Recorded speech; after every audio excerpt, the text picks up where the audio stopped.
Ruined by Desire by Shimon. Ruined by Desire, an erotic romance novel by Shimon.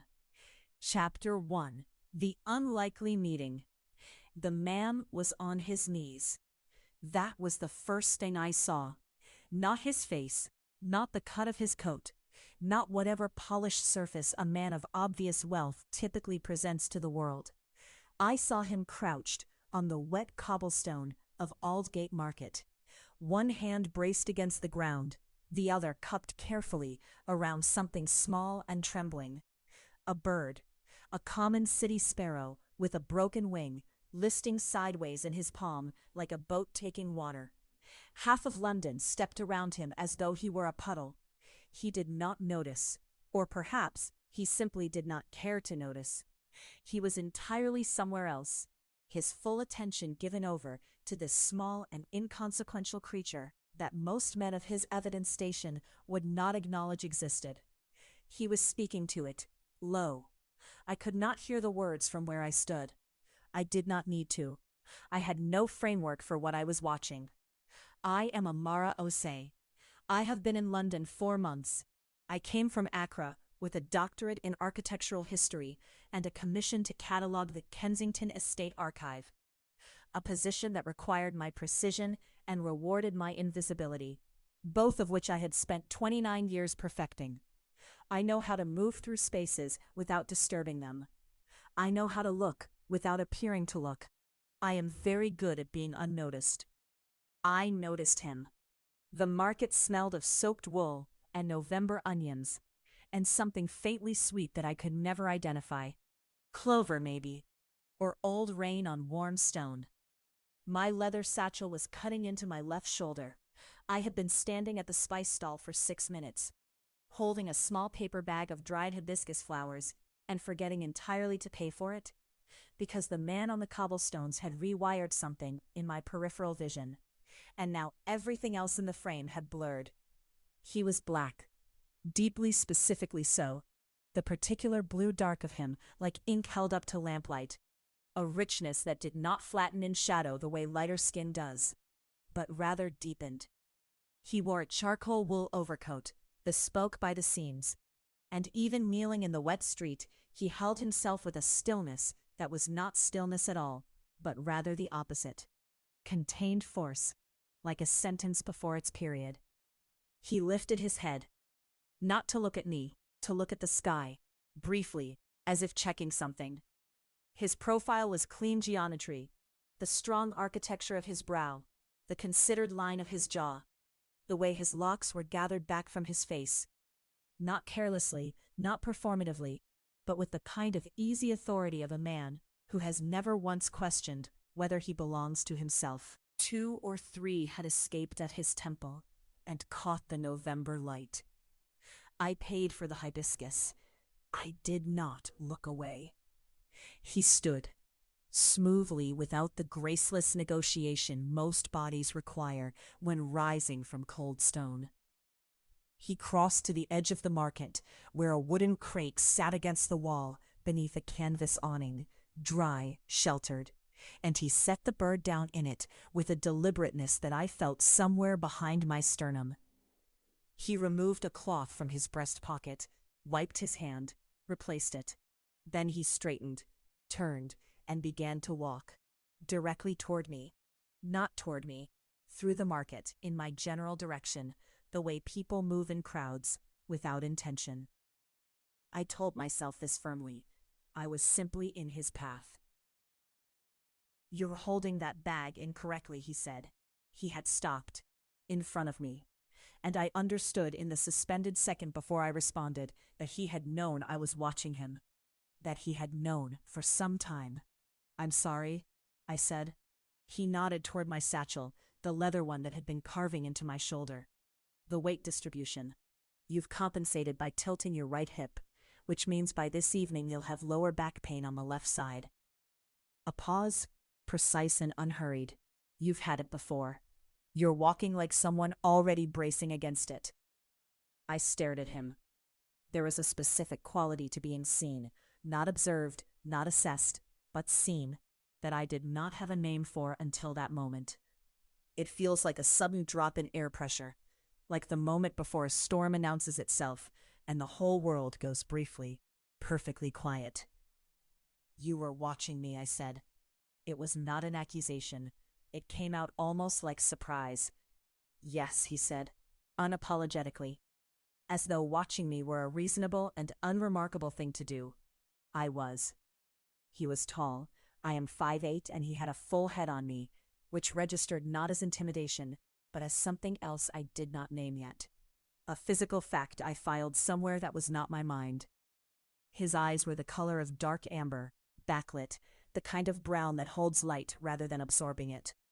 The bird, I said, because I needed to say something, and this felt like the safest thing. Something moved across his face. Not a smile exactly, more like the decision not to not smile. She'll be all right. Wings not broken, just wrenched. She'll fly by morning if she rests. You know birds. I know most things that are injured, he said. It's a specific kind of attention you learn to pay. He was not speaking about birds anymore, and we both knew it, and neither of us addressed it. Kwame, he said, and extended his hand. Amara. When I took his hand, a handshake, conventional, appropriate to two strangers in a market, the thing that happened was this. Nothing dramatic. His grip was measured, warm and dry against my palm. His thumb barely grazed the inside of my wrist as we released, and I do not think he did it on purpose. I think about that often now, whether he did it on purpose. My pulse did something I had no name for either. It was not racing. It did not spike or stammer. It simply shifted, changed frequency the way music does when it modulates to a different key. Same song, new register. Everything sounds the same, and nothing sounds the same. You're not from London, he said. Neither are you. A beat. He tilted his head approximately 2 degrees to the right. Not a question, but the posture of a question held back. Lagos, he said, originally. Accra. You're a long way from home, he said, and it was not condescending, not pitying, not the weary observation that English people make when they want you to explain yourself. It was something quieter. Recognition. The particular understanding of someone who has also stood in foreign streets and calculated the distance back. So are you, I said. He smiled then, fully for the first time. And it was a good smile. It was a smile that cost him something, not because it was reluctant, but because it was real. And real things always cost something. It reorganized his entire face. It made him look momentarily younger. And then, in the same instant, older, like something long held back had surfaced just long enough to breathe. I wanted to not think about it after. I would think about it for 3 days. What do you do, Amara? He asked. And the specific way he said my name, the correct way, the Amara, not the flattened anglicized version I had learned to accept, landed differently in my body than I was prepared for. Architectural history, I said. I'm here for the Kensington Archive. He went very still, not tense, still, the way water goes still before something surfaces in it. Kensington, he said. You know it? His eyes held mine for 1 second longer than was strictly conversational. Then, I know the estate. That was all. I waited for more, and more did not come, and I was old enough and precise enough to understand that the silence was not empty. There was something in it that he had decided not to hand me yet, and I would not be handed it on a market street on a Tuesday morning in November. I should go, I said. My hibiscus was starting to bleed faint red color through the paper bag from the damp. Something I'd wanted to make from my grandmother's recipe, sobolo, cold and sweet and tart, something that made London feel briefly habitable. I had been ridiculous about it, hunting this particular stall for 3 weeks. You should adjust your bag, he said, across the body, left strap, right hip. I looked at him. He looked back. I adjusted the bag. I felt him watching the specific motion of it, not my body, but the motion, the same attention he had paid the bird in his palm, the same quality of it, like he was cataloging something for future use. Better? He asked. We'll see by this evening, I said. Another almost smile. We will. I walked away, I did not look back, and I am proud of that. It required more from me than I expected, which itself told me something I would spend the rest of the afternoon unsuccessfully ignoring. The hibiscus flowers bled through the bag entirely before I reached my flat. I would have to wash the red from my hands for 10 minutes at the sink. I stood at the window, drinking tea and watching the November dark come in over the rooftops. And I thought about nothing in particular, which meant I thought about one thing only: the specific weight of that 2-second silence. The load-bearing kind. The kind that holds something above it. I did not know his last name. I did not know why he had gone still at the word Kensington. I did not know yet that the archive I had come to catalogue was the archive of a private estate owned by a family with interests in a London acquisition firm. A firm whose lead partner's name I had seen exactly once, on the commission letter that had changed my life, in clean black type at the bottom of the page. Kwame Asante Reed, Executive Director, Asante Holdings Group. I found this out at 11:17 that night, when I could not sleep, and opened my email for the 14th time, and finally read the signature block I had dismissed as administrative 4 months ago. The tea had gone cold.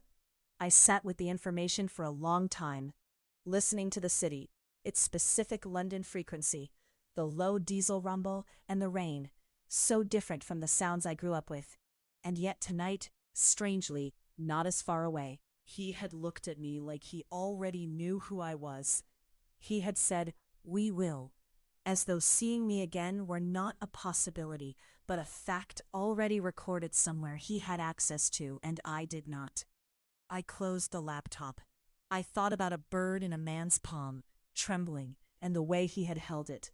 Not gripping, not restraining, just present, just warm, just close enough that the creature couldn't fall.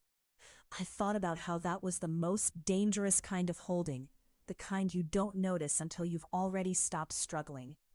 Chapter 2: A Dangerous Attraction. The coffee in my cup has gone cold. I know this because I lifted it 40 minutes ago, brought it to my mouth, and then set it back down without drinking, and I have not touched it since. The ceramic is room temperature now, slightly below. I know because my palm is still wrapped around it, and the mug is pulling heat from my skin rather than giving it back. That is how long I have been watching the door. Not consciously. I want to be clear with myself about that, even if I am not clear about much else tonight. I am not sitting here in the corner booth of Maison Noire, waiting for him. I am here because Celeste invited me to her quarterly industry mixer, because I said yes before I had the good sense to say no, and because the alternative was my apartment with its freshly painted walls and its aggressive silence. That's why I'm here. The door means nothing, except that every time it opens, the candlelight at the center of each table shivers. I have noticed this approximately 11 times in the last 40 minutes.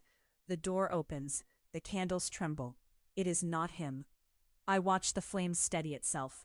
I return to pretending I am part of whatever conversation is happening to my left. I am in marketing. I do brand strategy for cultural institutions, museums, foundations, the occasional legacy nonprofit that has more history than money and needs someone to translate that gap into language that moves donors. I am good at reading rooms. I am exceptionally good at understanding what makes people lean forward versus back. It is, professionally speaking, my entire skill set.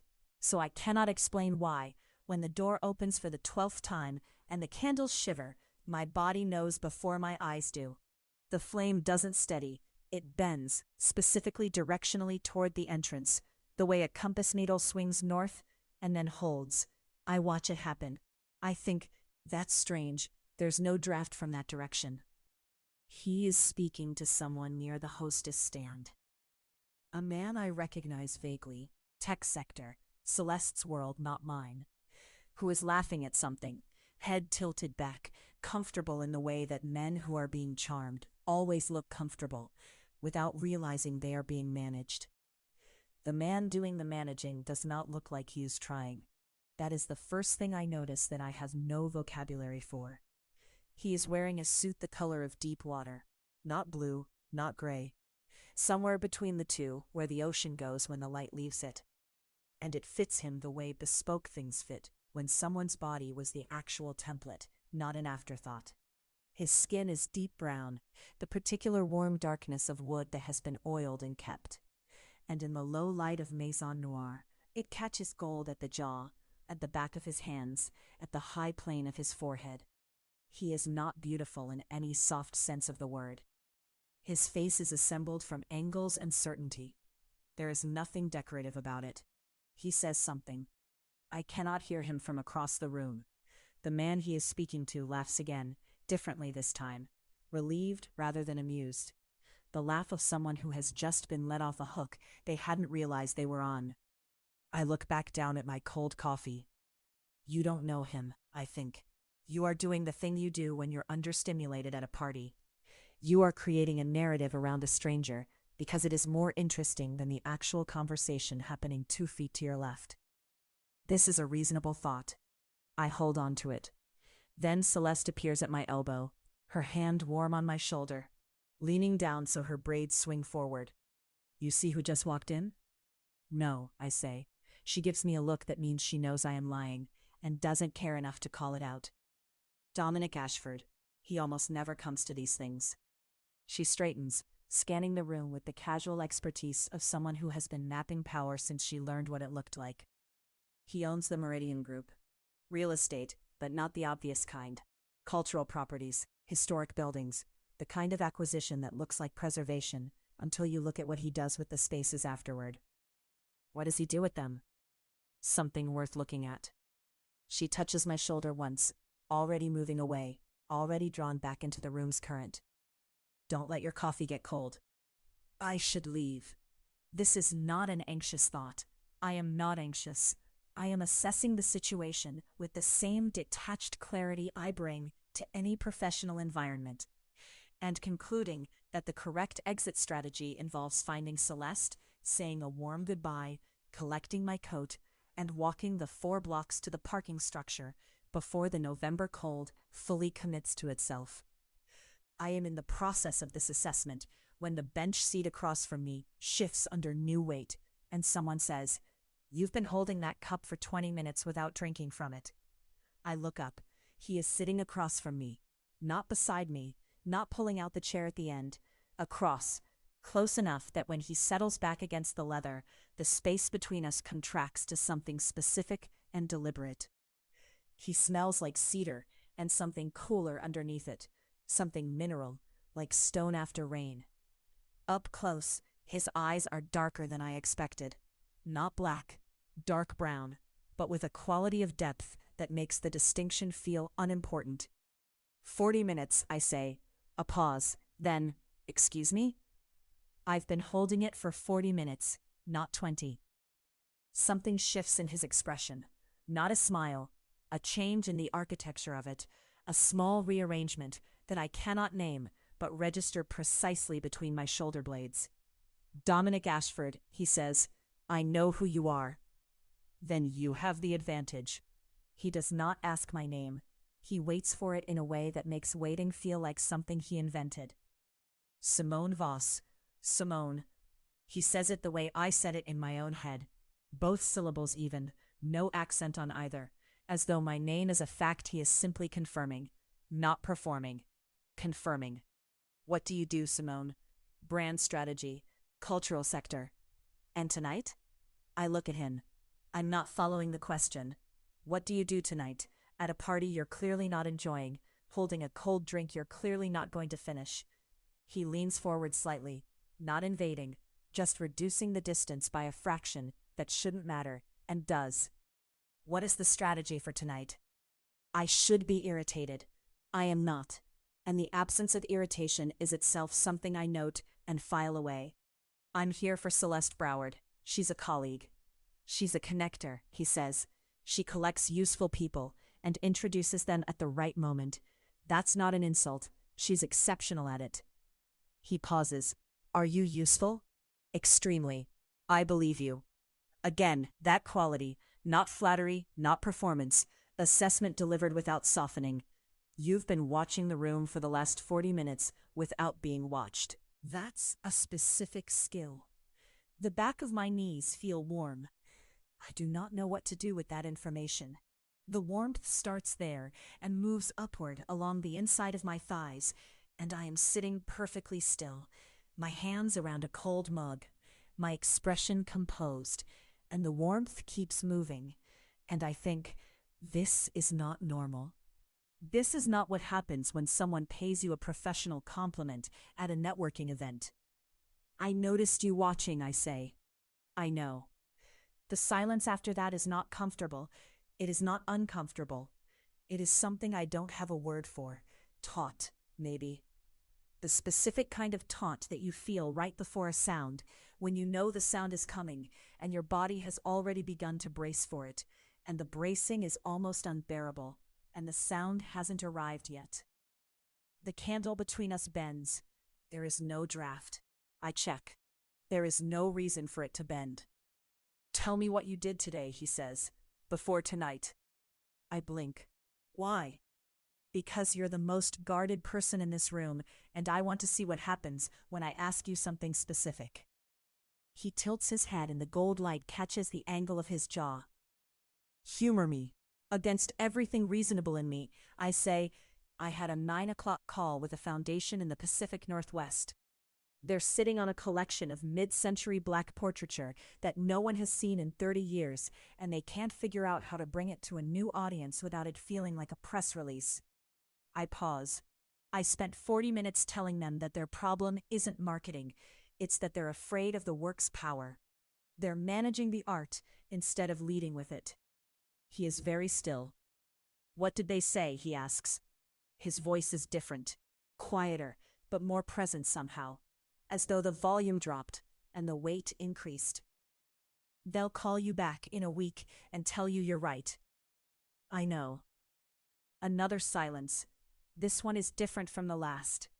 It has texture to it, not taut, but layered, the kind of silence that forms when two people have just recognized something in each other, and neither of them is ready to name it.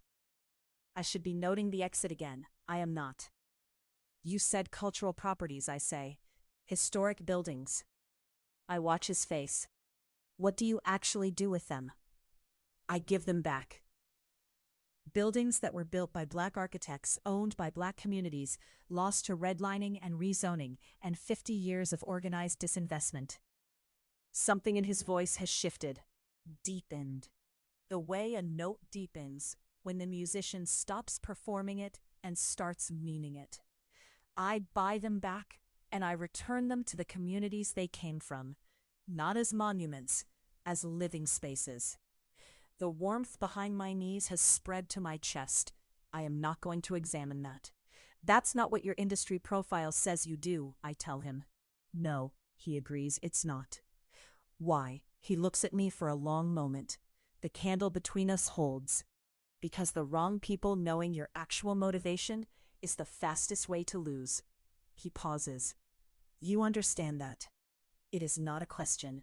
He is doing what he did with my name, confirming a fact, not performing a guess. I do understand it.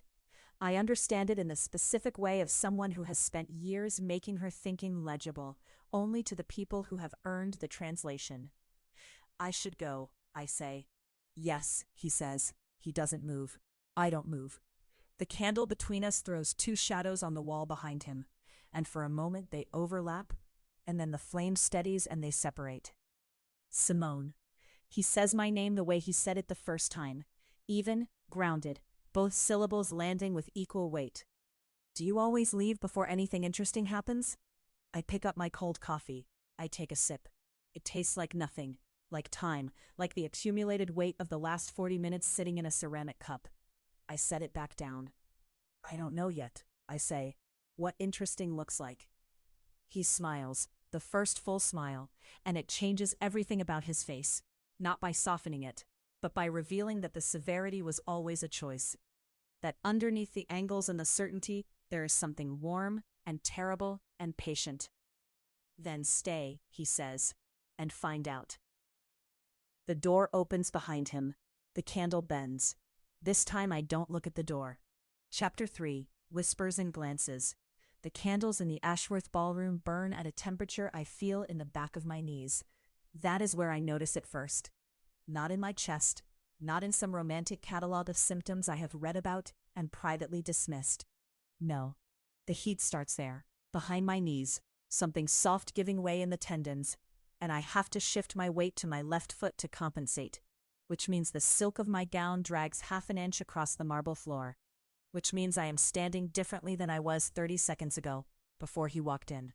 I only know the room changed when he entered it. That sounds like the kind of thing women in novels say. Overwrought, theatrical, reaching for poetry when plain language would do. I have always been a plain language woman. I am Simone Adeze Okafor, and I use words with precision because my mother taught me that imprecision is a form of dishonesty. I am 28 years old. I have a graduate degree in art curation. I have attended galas before. I am not the kind of woman who feels a man's presence in the backs of her knees. And yet, he is not the tallest man in the room. That surprises me when I calculate it later, much later, pressing my fingertips to the cold brass of the elevator panel in the lobby and trying to reconstruct what my senses actually collected versus what they embellished. He is perhaps 6'2", which is significant without being remarkable, but the way he occupies space suggests something taller, something about the deliberateness of his stillness, the way he pauses just inside the entrance and takes in the room without performing the taking in.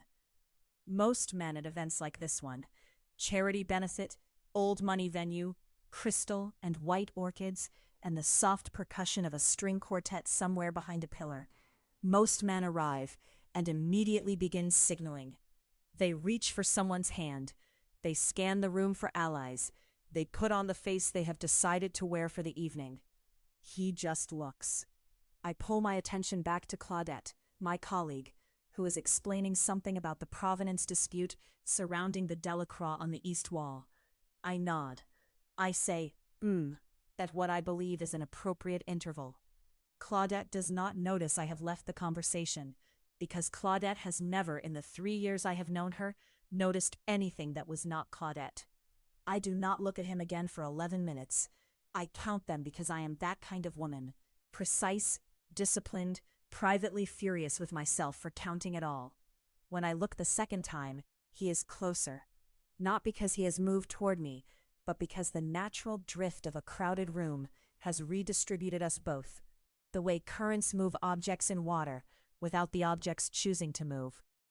He is speaking to a man I recognize from the board of the foundation, Gregory Ashworth himself, silver-haired, florid, projecting prosperity from every pore. The man I do not know is listening to Gregory with the focused patience of someone who has chosen to listen, not someone who feels obligated to. There is a difference. Most people do not know there is a difference. I notice it because I was raised by a woman who listened to everything and revealed nothing, and I learned to watch for the distinction. His skin is deep brown, the particular shade that holds light without reflecting it, like good mahogany, warm and self-contained. His tuxedo fits the way tuxedos fit in films that were made by directors who cared. His hands are around a glass of something amber, and his left thumb moves once, slowly, across the curve of the glass. That is it. That is the entire gesture. One thumb, one slow arc. The backs of my knees. I turn away before he can catch me looking, which is ridiculous because I am a grown woman at a professional event, and there is nothing inappropriate about observing other attendees. I am a curator.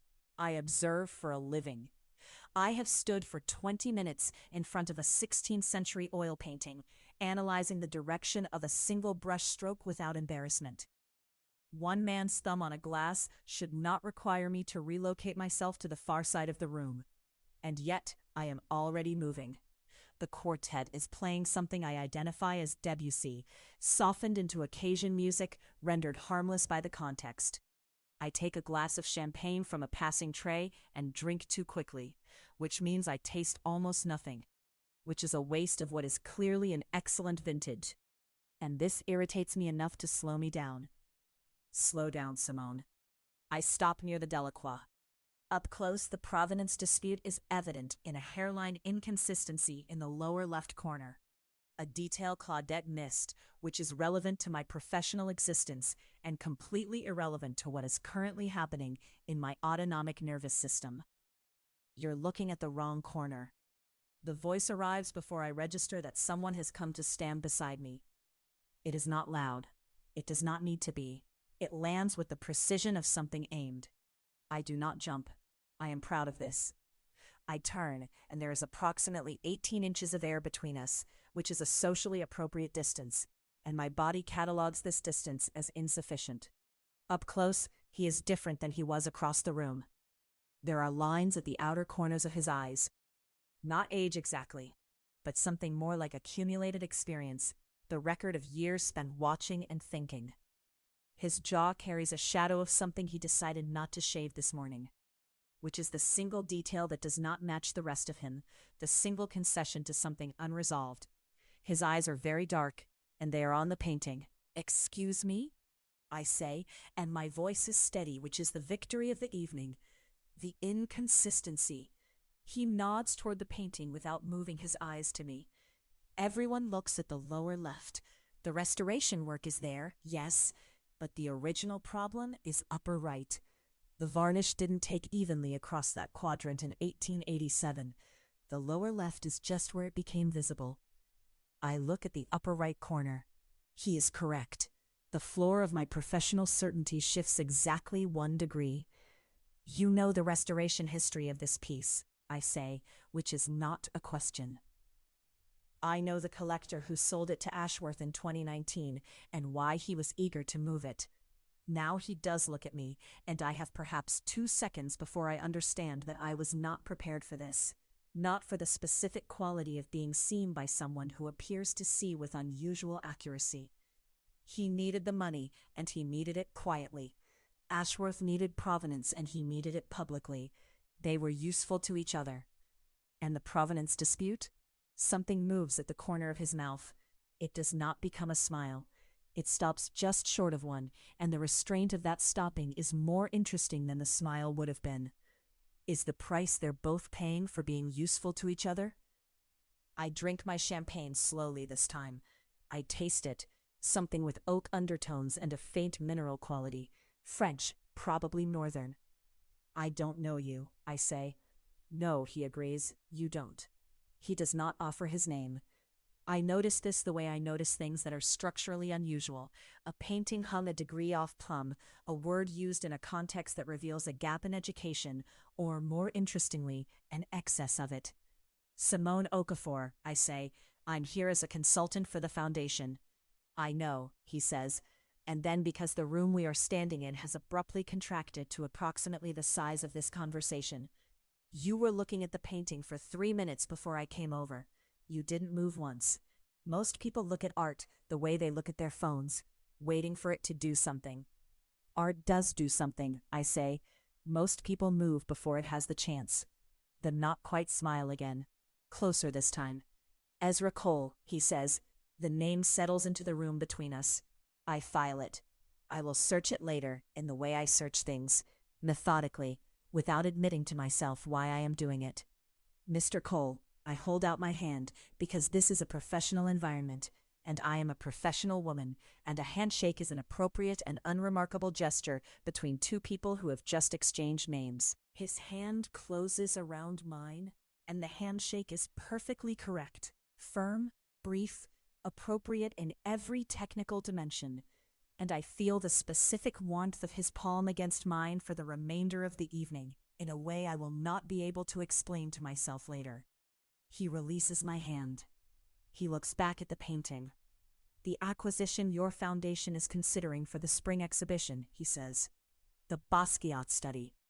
The fact he knows about this stops me cold. The acquisition is not public. It is very much not public. It exists in 3 emails and 1 phone call, and a conversation I had last week in a private dining room with the foundation's director. "That's an interesting thing to know about," I say carefully. "It's an interesting piece." He takes a slow drink from his glass, and I see his thumb move again, that same patient arc. It's also significantly undervalued at the number they're offering. I study him. The side of his face, the line of his profile against the candlelight. Are you on the board? I ask. No. Are you a donor? That depends on what you mean by donor. The quartet shifts into something I do not immediately identify, slower, something in a minor key that changes the pressure of the room by some small atmospheric amount. 2 feet away, a couple begins to move toward the dance floor. The candles are throwing long shadows now, past 8 o'clock. What do you mean by it? I ask. He turns to look at me again. Full on this time, no profile, no measured distance, and the thing I have been cataloging since he walked in, that quality of stillness, of deliberate presence, sharpens into something I feel in a specific and inconvenient part of my chest, just below the sternum, a pressure that has nothing to do with the champagne. I mean that I support things that matter, he says, when they are being treated like they don't. He is not talking about the painting. I know he is not talking about the painting. I also know that I am not going to acknowledge that I know this, because acknowledging it would require me to acknowledge everything else, the backs of my knees, his thumb on the glass, the 11 minutes I counted, the fact that I moved to the far side of the room and he found me anyway, as if the current of the room had a preference. The Basquiat study matters, I say instead. Yes, he says, it does. A pause, the kind that is not empty. Enjoy the rest of your evening, Mr. Cole. Ezra, he says, without urgency, without request, just the correction. As if my using his last name is a decision he disagrees with and intends to be patient about. I walk away from him with my spine straight and my glass steady and every nerve in my body paying attention to whether he watches me go. He does. I don't turn around. I don't need to. I feel it in the backs of my knees all the way across the ballroom. And when I reach the far wall and finally allow myself one breath of something unguarded, I make the mistake of identifying what the feeling is. Not attraction. Not yet.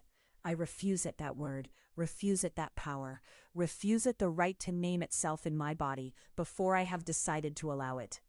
But the room is different than it was an hour ago, and I am the only one who knows why. And when I leave tonight, I will take that difference with me like a splinter I don't yet know is there. Small, lodged deep, already beginning to work its way towards something I cannot yet afford to feel. His name is Ezra Cole. He knows things he should not know, and he looked at me like I was the painting. Chapter 4, Secrets in the Shadows. The invitation was still in my hand when I said yes. I hadn't read past the second line, hadn't weighed consequences, or consulted the careful, sensible version of myself who usually ran the cost-benefit analysis on every decision before I moved a single inch. I just said the word yes into the phone, into the particular quality of his silence on the other end, and then it was done. The choice existed. It had a body now. I couldn't reach back through the air and unmake it. That was 3 hours ago.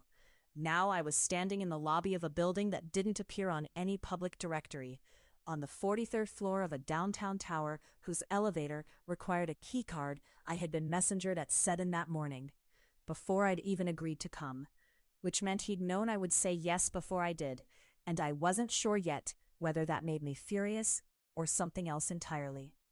The lobby, if you could call it that, was the size of a generous living room. Warm, deliberately so.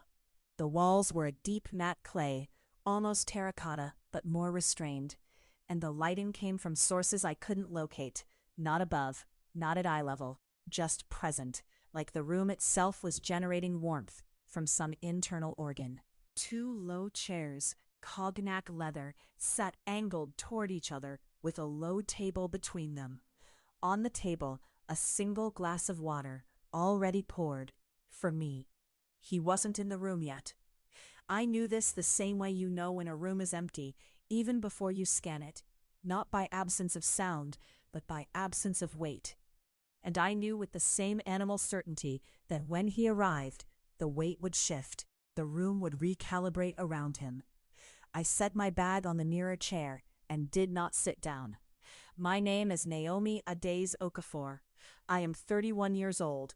I am the director of acquisitions at a private equity firm where I am the youngest director in the firm's history and the only black woman on the senior leadership floor.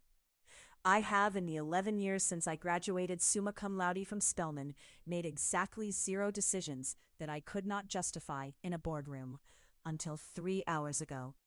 The door at the far end of the room, no handle visible from where I stood, just a clean vertical seam in the wall, opened without a sound.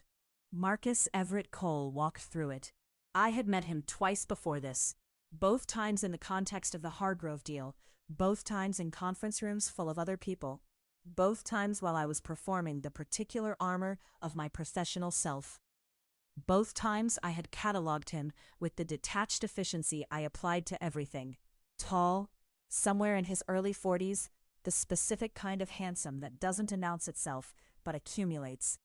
Dark brown skin with an undertone like aged teak. Close-cropped hair with the faintest silver threading at the temples. A mouth that seemed designed to hold back more than it gave.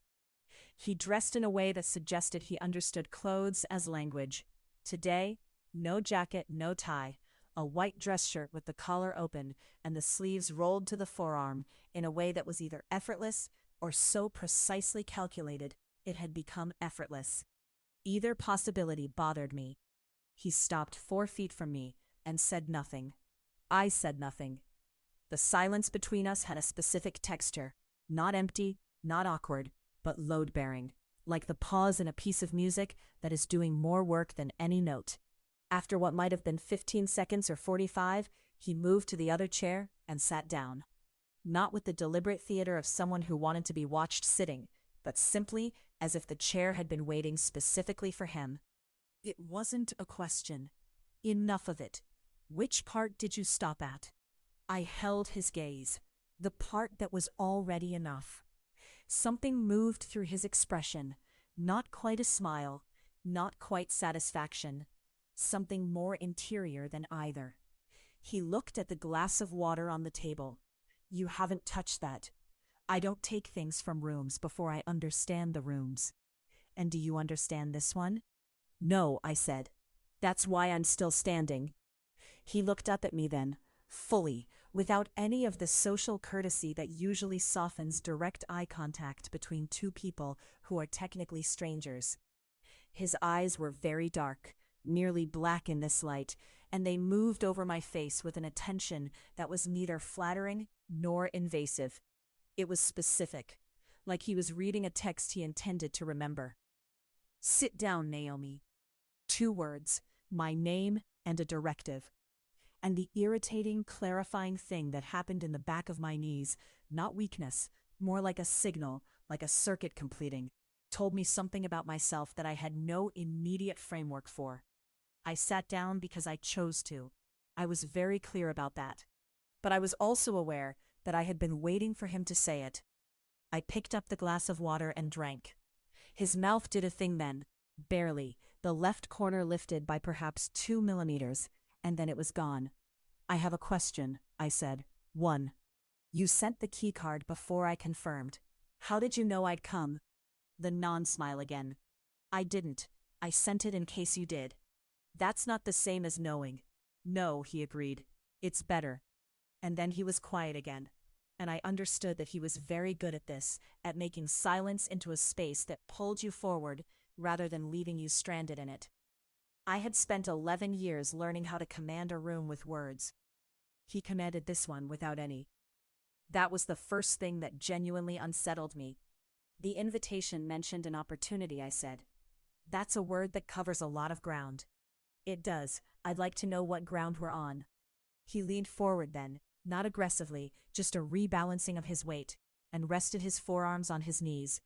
This close, I could see the particular quality of his hands. The way he held them, open, relaxed, fingers slightly spread against his own dark forearms. Not fidgeting, not gripping, just present. I notice this the way you notice something that doesn't fit the category you've assigned a person to. Men who wanted to control a room usually held their hands like they were holding something. What I'm about to show you, he said, is not public. It's not on record. 3 people in this building know it exists, and 2 of them work for me. And the third? You, he said, after tonight. The heat that moved through me at that was not romantic. It was not sexual. It was the specific cellular thrill of being trusted with something, the way I felt the first time I was given clearance for a deal that was above my pay grade, the way I felt the night I defended my thesis, the recognition that a line was being crossed and would not uncross. I was not used to feeling that in the presence of a man I barely knew, and I was even less used to the fact that the feeling and his nearness had arrived in the same breath, and I could not fully separate them. "Why me?" I asked. "Because you stopped reading halfway through and still said yes." That could indicate poor judgment. It indicates that you recognize something without needing it explained to you. He paused. "That's rare." I watched him stand.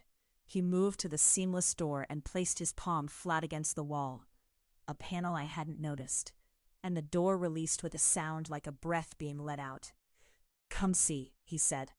He didn't look back to check if I was following. I stood. This is the moment I keep returning to, not because of what was on the other side of that door, not yet, but because of what I chose in the half second before my feet moved. There was a version of Naomi Okafor who would have stayed in the chair, who would have cited professional liability or fiduciary caution, or the simple sufficient fact that she did not follow men through unmarked doors in buildings that weren't in any directory. That version of me was sensible and well defended, and very, very good at protecting herself from everything, including the things she actually wanted. I did not stay in the chair. I followed him through the door. The room beyond it was vast and dimly lit, and I felt my breath alter before my mind caught up with why. Not fear, the opposite of fear. The specific, alarming expansion of the chest when the world suddenly has more room in it than you accounted for. The space was designed with an intelligence that was almost architectural in its deliberateness. The proportions slightly grander than comfortable. The materials textured and warm. An enormous wall of glass looking out over the city's nightscape. And then I saw what he was showing me, and I stopped moving entirely. But that's not the part I need to tell you yet. What I need to tell you is what happened just before I stopped, in the doorway, as he moved ahead of me into the room, and I stood on the threshold. He was speaking then, low and precise, explaining what I was looking at, and I was supposed to be listening to the words. I was not listening to the words. I was watching the back of his neck, the way the lamplight caught the close edge of his hairline, and something in me, some part I had not been introduced to yet, some part that had apparently been waiting in a locked room of its own until exactly this moment, reached out, not metaphorically. I crossed the 3 steps between us, and I placed my hand, flat-palmed, against the center of his back. He stopped speaking. I didn't move my hand. I didn't explain it. I didn't apologize for it. I didn't even fully understand what I was doing, only that it was mine. The impulse was mine. The action was mine. The warm weight of his body under the thin cotton, the way I could feel him breathing, the way he went absolutely precisely still beneath my touch, like an animal that understands it's being handled by someone it doesn't want to startle. All mine. The silence lasted 4 full seconds. Then, without turning around, in a voice that was exactly the same and completely different, he said, "You're going to change everything, aren't you?" It was not a question. I kept my hand exactly where it was, and I felt for the first time in my memory, entirely and dangerously at home in my own body. "Tell me what I'm looking at," I said. He turned around slowly, and the expression on his face was one I did not have a word for yet, but I would spend the next several weeks learning its name. Chapter 5. A Forbidden Encounter.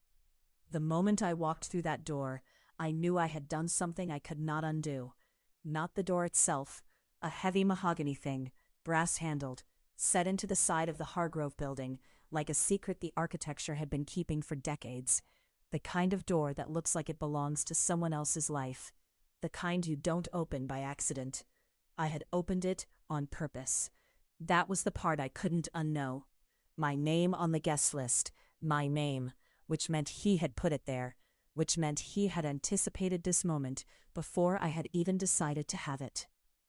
The thought had been circling me since I found the card tucked beneath the windshield wiper of my car 2 days ago. No envelope, no stamp. Just ivory cardstock so thick it felt like a verdict, and his name in raised black type. And below it, in handwriting so deliberate it felt almost colonial in its precision. 7 p.m. Come alone. Dress like yourself. I hadn't told anyone. That was the first choice, the indelible one. The one that meant I already understood, on some level I hadn't yet given language to, that what I was walking toward required the particular darkness of secrecy to survive. The room was not what I expected. I don't know what I expected. Something theatrical, maybe. A stage set for seduction. Candles arranged like a ceremony. Soft music chosen to dissolve resistance. Instead, a private dining room on the 44th floor. Walls of raw concrete softened by a single long shelf of bourbon bottles, lit from beneath in amber. A rectangular table set for two. Not romantic, not intimate in any performative way. Just deliberate. Deliberate in the way a courtroom is deliberate. Like the space had been arranged to make something specific happen, and sentiment had no seat at the table. I stood in the entrance for 4 full seconds before I registered he was already there. He was standing at the window with his back to me. Dark suit, no tie, collar open by exactly 1 button, not casual, not careless, but precise in a way that suggested he had considered it and chosen it the way a surgeon chooses an instrument. His hands were clasped behind him, and he was looking out at the city the way people look at things they own. He hadn't turned around. I understood, in the specific heat that moved from the back of my knees up the full length of my spine, that he knew I was there. That he had known the second the door opened, that his stillness was not absence, it was performance. A very controlled, very patient performance designed to make me do exactly what I was doing. Standing in the doorway of a room I had chosen to enter, watching a man I had no business watching, learning the particular architecture of his shoulders. I walked in. The door closed behind me with a sound like punctuation. "Miss Whitfield." He said my name without turning. His voice carried the way sound carries in a concert hall, not loud, but shaped, landing exactly where it was meant to land. "You didn't tell me what this was for," I said, unhurried. The motion of a man who has never once rushed toward anything, because he has always been confident the things he wants will still be there when he arrives. Marcus Devereaux was, I need to be specific here, because general words fail him in a way that embarrasses me to even attempt. He was the kind of beautiful that has nothing to do with symmetry and everything to do with presence. Skin the color of dark roasted coffee at the precise moment before it cools, deep, warm brown, the kind that holds light like it's deciding whether to give it back. Eyes so dark the iris and pupil barely distinguish themselves, which meant when he looked at you, you couldn't tell exactly where the focus landed. And that ambiguity was somehow more intimate than a direct stare. A face built for decisions, square through the jaw, yes, but not in the catalog way, in the way of a man who has been saying no to things for years, and it has left a mark. He looked at me the way you look at a contract you've already decided to sign. "It's for dinner," he said. "That's not what I meant." "I know." He gestured toward the table, and I sat. Not because I was told to, but because the alternative was standing there with his attention on me, like a temperature, and I wasn't sure I had the resources for that yet. We ate, or rather, food arrived in courses, and I ate some of it, and he ate less, and the whole performance of the meal was clearly not about the food. The conversation was careful, precise. He asked about my firm. I was 3 years into corporate law, associate level, the only woman on the M&A team, and the only black face on the 41st floor, a fact I had learned to wear like a suit that fit badly, and he listened the way people almost never listen. Without preparing his response while I was still talking. "You don't like being underestimated," he said. Not a question. An observation delivered flatly, as though he were reading something back to me from a document. Nobody does. Most people are used to it. You aren't. That's different. I set my fork down. You don't know me well enough to say that. He looked at me, just looked, and the silence that followed was not awkward, not charged in any dramatic way I had language for. It was the silence of a man who has decided to let a statement stand on its own, and the statement was, I know you better than you think. And the statement was doing precisely what he intended. Why am I here? I asked. Because you chose to come. That's not an answer. It's the most honest one. He lifted his glass. Everything else is just context. After dinner, the plates were cleared and the staff vanished with the kind of professional invisibility that only comes with serious money. And we were left with the remains of 2 glasses of Bordeaux and the 44th floor, and the city laid out below us like something we'd been handed. I should have left. I want to be honest about that. Not as confession, not as apology, but as fact. The decision to stay was a second indelible choice, and I made it with full awareness of what I was doing. I was not swept away. I was not helpless. I stayed because something in me wanted, with a specificity I had never before experienced, to know what came next. He came to stand beside me at the window, not close enough to touch, 4, maybe 5 inches of air between my bare arm and his sleeve. I could feel the warmth of him through that space. Not imagined warmth, not metaphorical warmth, but actual heat radiating from the body of a man standing close to me in a quiet room. I did not move toward it. That was the thing. I stood entirely still, and the fact of my stillness was the most honest thing I had done all night, because stillness was what I had, instead of the movement I was not yet willing to make. You're very controlled, he said. You're not the first person to say that. I'm saying it differently than they did. I looked at him then. He was already looking at me, had been, I suspected, for longer than was comfortable. This close, I could see the faint lines at the corners of his eyes, the geography of a face that had seen things and processed them without flinching. There was a small scar about his left brow, thin as a thread, barely visible. I noticed it with a specificity that startled me. The way you notice something only when you are paying a kind of attention you didn't intend to pay. What are you doing? I asked. My voice came out quieter than I intended. Right now? He shifted, not toward me, just a fractional adjustment of his body, and the 4 inches became 3. Nothing. You're doing something. I'm standing at a window. His voice had dropped too, not in a calculated way, but in the way of a room that has gotten quieter. You're the one who hasn't left. The truth of that landed in my chest like a stone dropped into still water, rings spreading outward. I breathed through it, slowly, deliberately, the way I had learned to breathe through depositions and courtrooms, and every room where someone expected me to fold. I did not fold, but I did not leave. I should go, I said. You should, he agreed. No argument, no plea, just the honest acknowledgement of a fact we were both choosing to ignore. And then, I want to be precise here, because precision is all I have. He turned his head toward me by degrees, not fast, not dramatic, the way certain things happen, slowly and then all at once. And the space between us was different, molecular level different, and I could feel the changed quality of the air, the way you feel the pressure drop before a storm. His hand came up, not to my face, not yet, but to the space just beside it, his thumb grazing the line of my jaw, so lightly I might have doubted it, if every nerve ending in my body hadn't registered it as a seismic event. And he looked at me the way he had looked at the city, like something he already owned, but had not yet decided to touch. Tell me no, he said. The words sat between us, not a command, not a dare, something more unbearable than either, a genuine question wrapped in the syntax of a demand. And the thing about genuine questions is that they require genuine answers.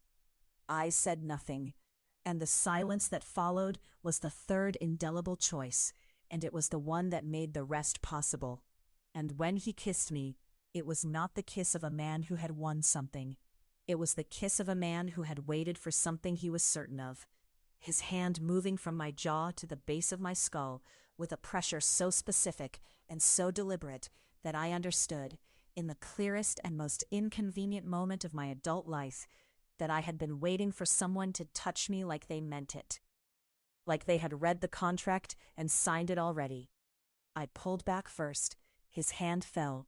We stood there, the city below us, the amber light behind us, 4 inches of air between us again, and both of us pretending that was still the same 4 inches it had been 20 minutes ago. "This is a problem," I said. He looked at me, and something moved across his face. Not amusement, not victory, but something I had no name for yet, something that required more time and more honesty than I had left in me tonight. "Yes," he said, "it is." He reached into the inside pocket of his jacket and produced another card. Ivory, thick, that same deliberate handwriting, and placed it on the windowsill between us. "When you decide what kind of problem," he said, and he said it with the absolute certainty of a man who already knows how the story ends, "call that number."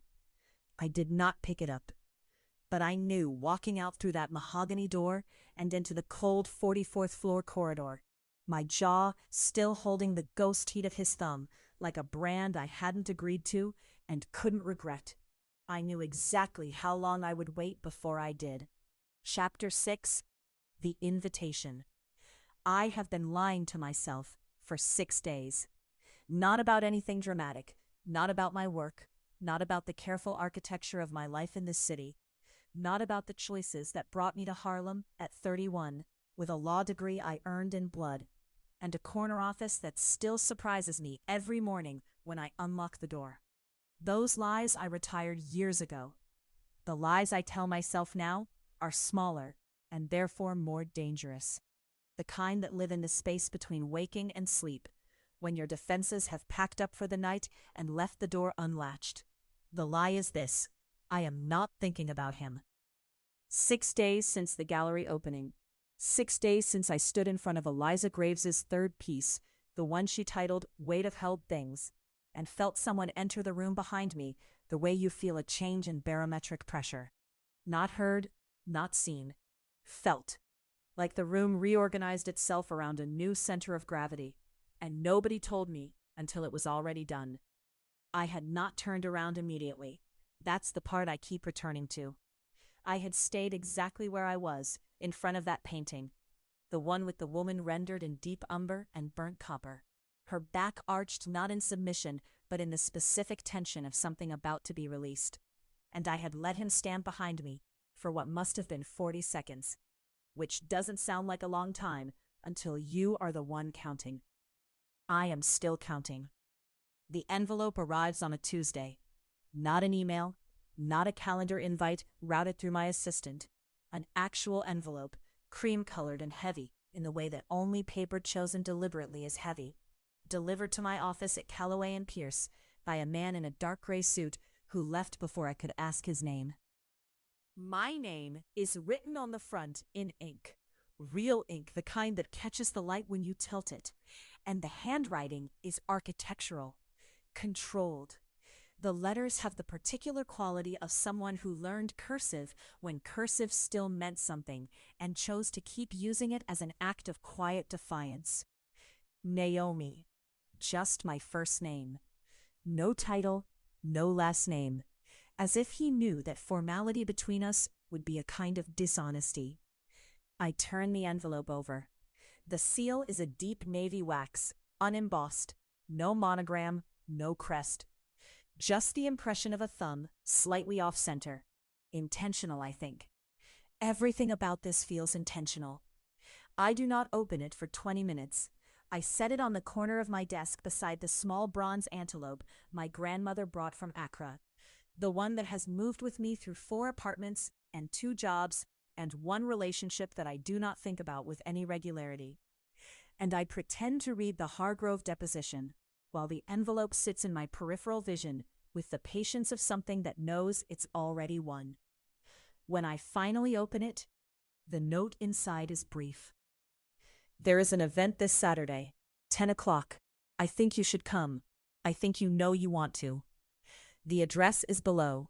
The dress code is whatever makes you feel most like yourself, which I suspect is more than you've allowed yourself to be lately.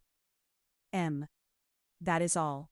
No pleading, no explanation of what the event is, or who will be there, or what most like yourself means to a man who has spoken fewer than 200 words to me across a single evening. No apology for the presumption of it, for the knowing quality of that last line, which should feel arrogant and somehow does not. Somehow feels like being seen through a window you forgot you'd left open. I read it 3 times. Then I fold it exactly as it came, slide it back into the envelope, and place it in the locked drawer of my desk, where I keep the things I haven't decided about yet. I tell my best friend Priya about it over the phone that night, which is a mistake, because Priya is constitutionally incapable of responding to information like this with anything resembling measured perspective. Saturday, she says, and I can hear her sitting up straighter wherever she is. The man sent you a paper invitation with a wax seal. An impression of a thumb, technically, not a seal. Naomi Adiza Ose Mensa, I will not let you lawyer your way out of the fact that a beautiful, mysterious man with apparent stationary preferences has invited you to an exclusive event at which, and I quote, "That is the most romantic sentence I have heard since the second act of Much Ado About Nothing. It's also slightly presumptuous. He doesn't know me. He apparently knows enough." A pause. "You're going. I haven't decided. You put it in the decision drawer." I had not told her about the decision drawer. How do you... Because you called me, Naomi. You only call when you've already made up your mind and need someone to argue with until you admit it. She softens. And when Priya softens, there's nothing theatrical about it. It's just quiet and true. When's the last time a man unsettled you? I think about the 40 seconds in front of the painting, the way the room reorganized. That's not a metric I use, I say. That's the problem, she says. I spend Thursday afternoon doing something I have not done in a long time. I stand in my closet and actually look at my clothes, not in the efficient morning routine way, not the automatic scan for what's pressed and appropriate for whatever Tuesday the calendar demands. I stand there with a glass of Bordeaux and I look, really look, at the careful, curated wardrobe of a woman who dressed for processionalism so consistently and for so long that somewhere along the way the armor became the outfit and she forgot what she was protecting underneath. Everything is beautiful. Everything is correct. Nothing surprises me. I think about that line again, whatever makes you feel most like yourself, and I feel something shift in the space below my sternum. Not discomfort exactly, closer to the specific vertigo of recognizing something true that you have been very successfully avoiding. I reach past the structured blazers and the silk shells in their safe palette of navy and slate, all the way to the back, where the things I bought and never wore live their patient, unchosen lives. The dress is the color of deep plum, almost black in certain light, and the fabric has a particular quality, dense and fluid at once, moving with a weight that registers on the body as something close to touch. I bought it 14 months ago for a reason I told myself was an upcoming benefit dinner, and absolutely was not. I never wore it to the dinner. I wore the reliable navy instead. I take it off the hanger and hold it against myself in the mirror. My skin, warm brown with the gold undertone that deepens in summer and my grandmother called honey in the wood, takes the color in a way that is almost aggressive. My hair is out tonight, the thick coils of it loose at my shoulders, and for a moment I stand there and let myself look without the usual editorial commentary running in the background. Without the assessment. Just looking. I think he would notice this dress. And then quieter, more honest. That is exactly why I'm wearing it. I arrive at the address on Saturday at 10:14. Not fashionably late. I am never fashionably late. I was ready at 9:53 and sat in my car for 21 minutes, conducting what I can only describe as an internal appellate hearing in which every part of me argued its position, and the verdict came out 4-1 in favor of "Go inside, Naomi." The building is a brownstone on a quiet block in the West Village, unremarkable from the street in the particular way that only truly exclusive things are unremarkable from the street. There is no signage. There's a man at the door who looks at me, at the envelope I've brought, and steps aside without a word. Inside, the first thing I notice is the music. Low, deliberate, something with a cello line that moves like water finding the lowest point of the room. The lighting is warm and directionless, the kind that makes everyone look like they are standing inside a painting. There are perhaps 40 people in the main room, dressed in the specific way of people for whom dressing is not performance, but position. Everything chosen, nothing accidental. I take a glass of champagne from a passing tray, and I do not drink it. I hold it, and I look. The second thing I notice is the art. On the far wall, lit with the attention usually reserved for altarpieces, a single canvas, large, horizontal. A figure rendered in umber and copper, back arched, caught at the exact moment before release. I know this painting. I stood in front of this painting 6 days ago and felt the room reorganize behind me. My grip on the champagne flute adjusts, not tightening, just changing. The way you unconsciously brace when the floor becomes something other than what you expected. He bought it, or borrowed it, or arranged for it to be here. But it is here, in this room, on the wall I am now facing, and he is, I know without turning, I know, you noticed it. His voice arrives just behind my left ear, not a whisper, but pitched low enough that it belongs only to me. And my entire nervous system does something that I do not have a word for yet. Not a flinch, the opposite of a flinch. Of course I noticed it, I say, and I am proud of my voice, steady, a little dry, shaped by years of courtrooms and depositions. Marcus. The M at the bottom of the invitation made real and in motion, standing close enough that I could count the stitches in the lapel of his jacket if I wanted an excuse to look somewhere that wasn't his face. He is wearing dark charcoal, tieless, and there is something different about him tonight. Something unguarded in the set of his shoulders that wasn't there at the gallery, as if this space, this room, is somewhere the performance stops. I had it placed here, he says, so you'd have a moment to find your footing before I came to you. I thought you'd want that. I study him. You thought about what I'd want? I've been thinking about what you'd want since you stood in front of that painting for 40 seconds without turning around. The edge of his mouth shifts.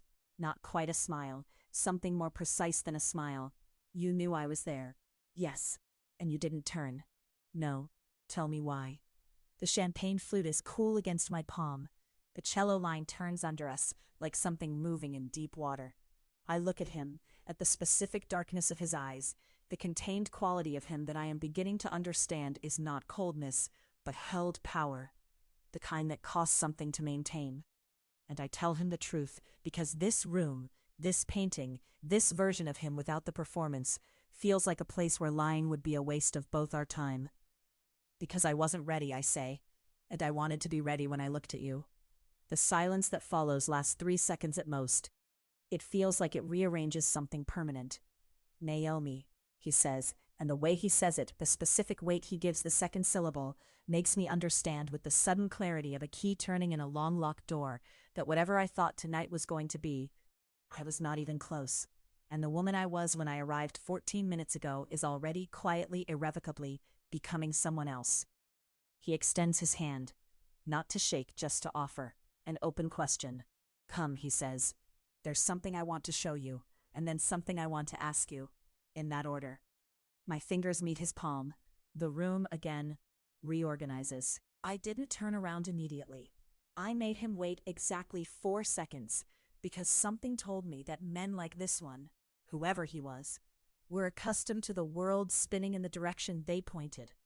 I wouldn't be the world, not tonight. When I did turn, I understood immediately why the room had shifted when I wasn't looking.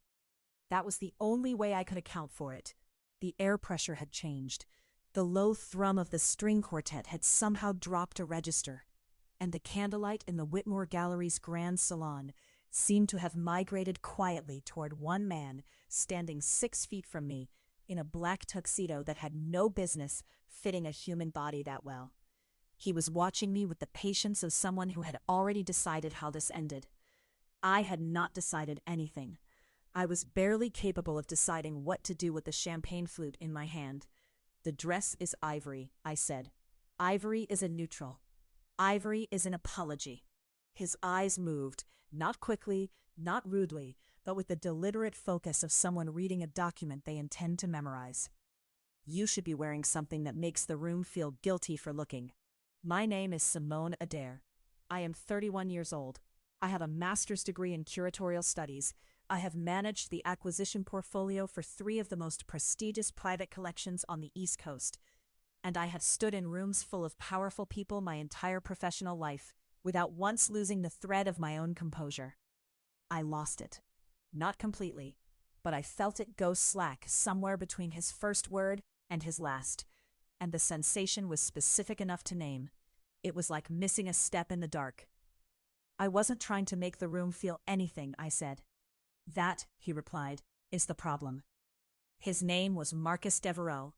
I learned this 20 minutes later from Celeste, my colleague, who materialized at my elbow the moment he excused himself to speak with the gallery's director. She delivered his biography in the breathless, clipped shorthand of someone who had already Googled him twice tonight and was now working through a third pass. Private equity. Self-made. 37. Born in New Orleans to a schoolteacher mother and a longshoreman father.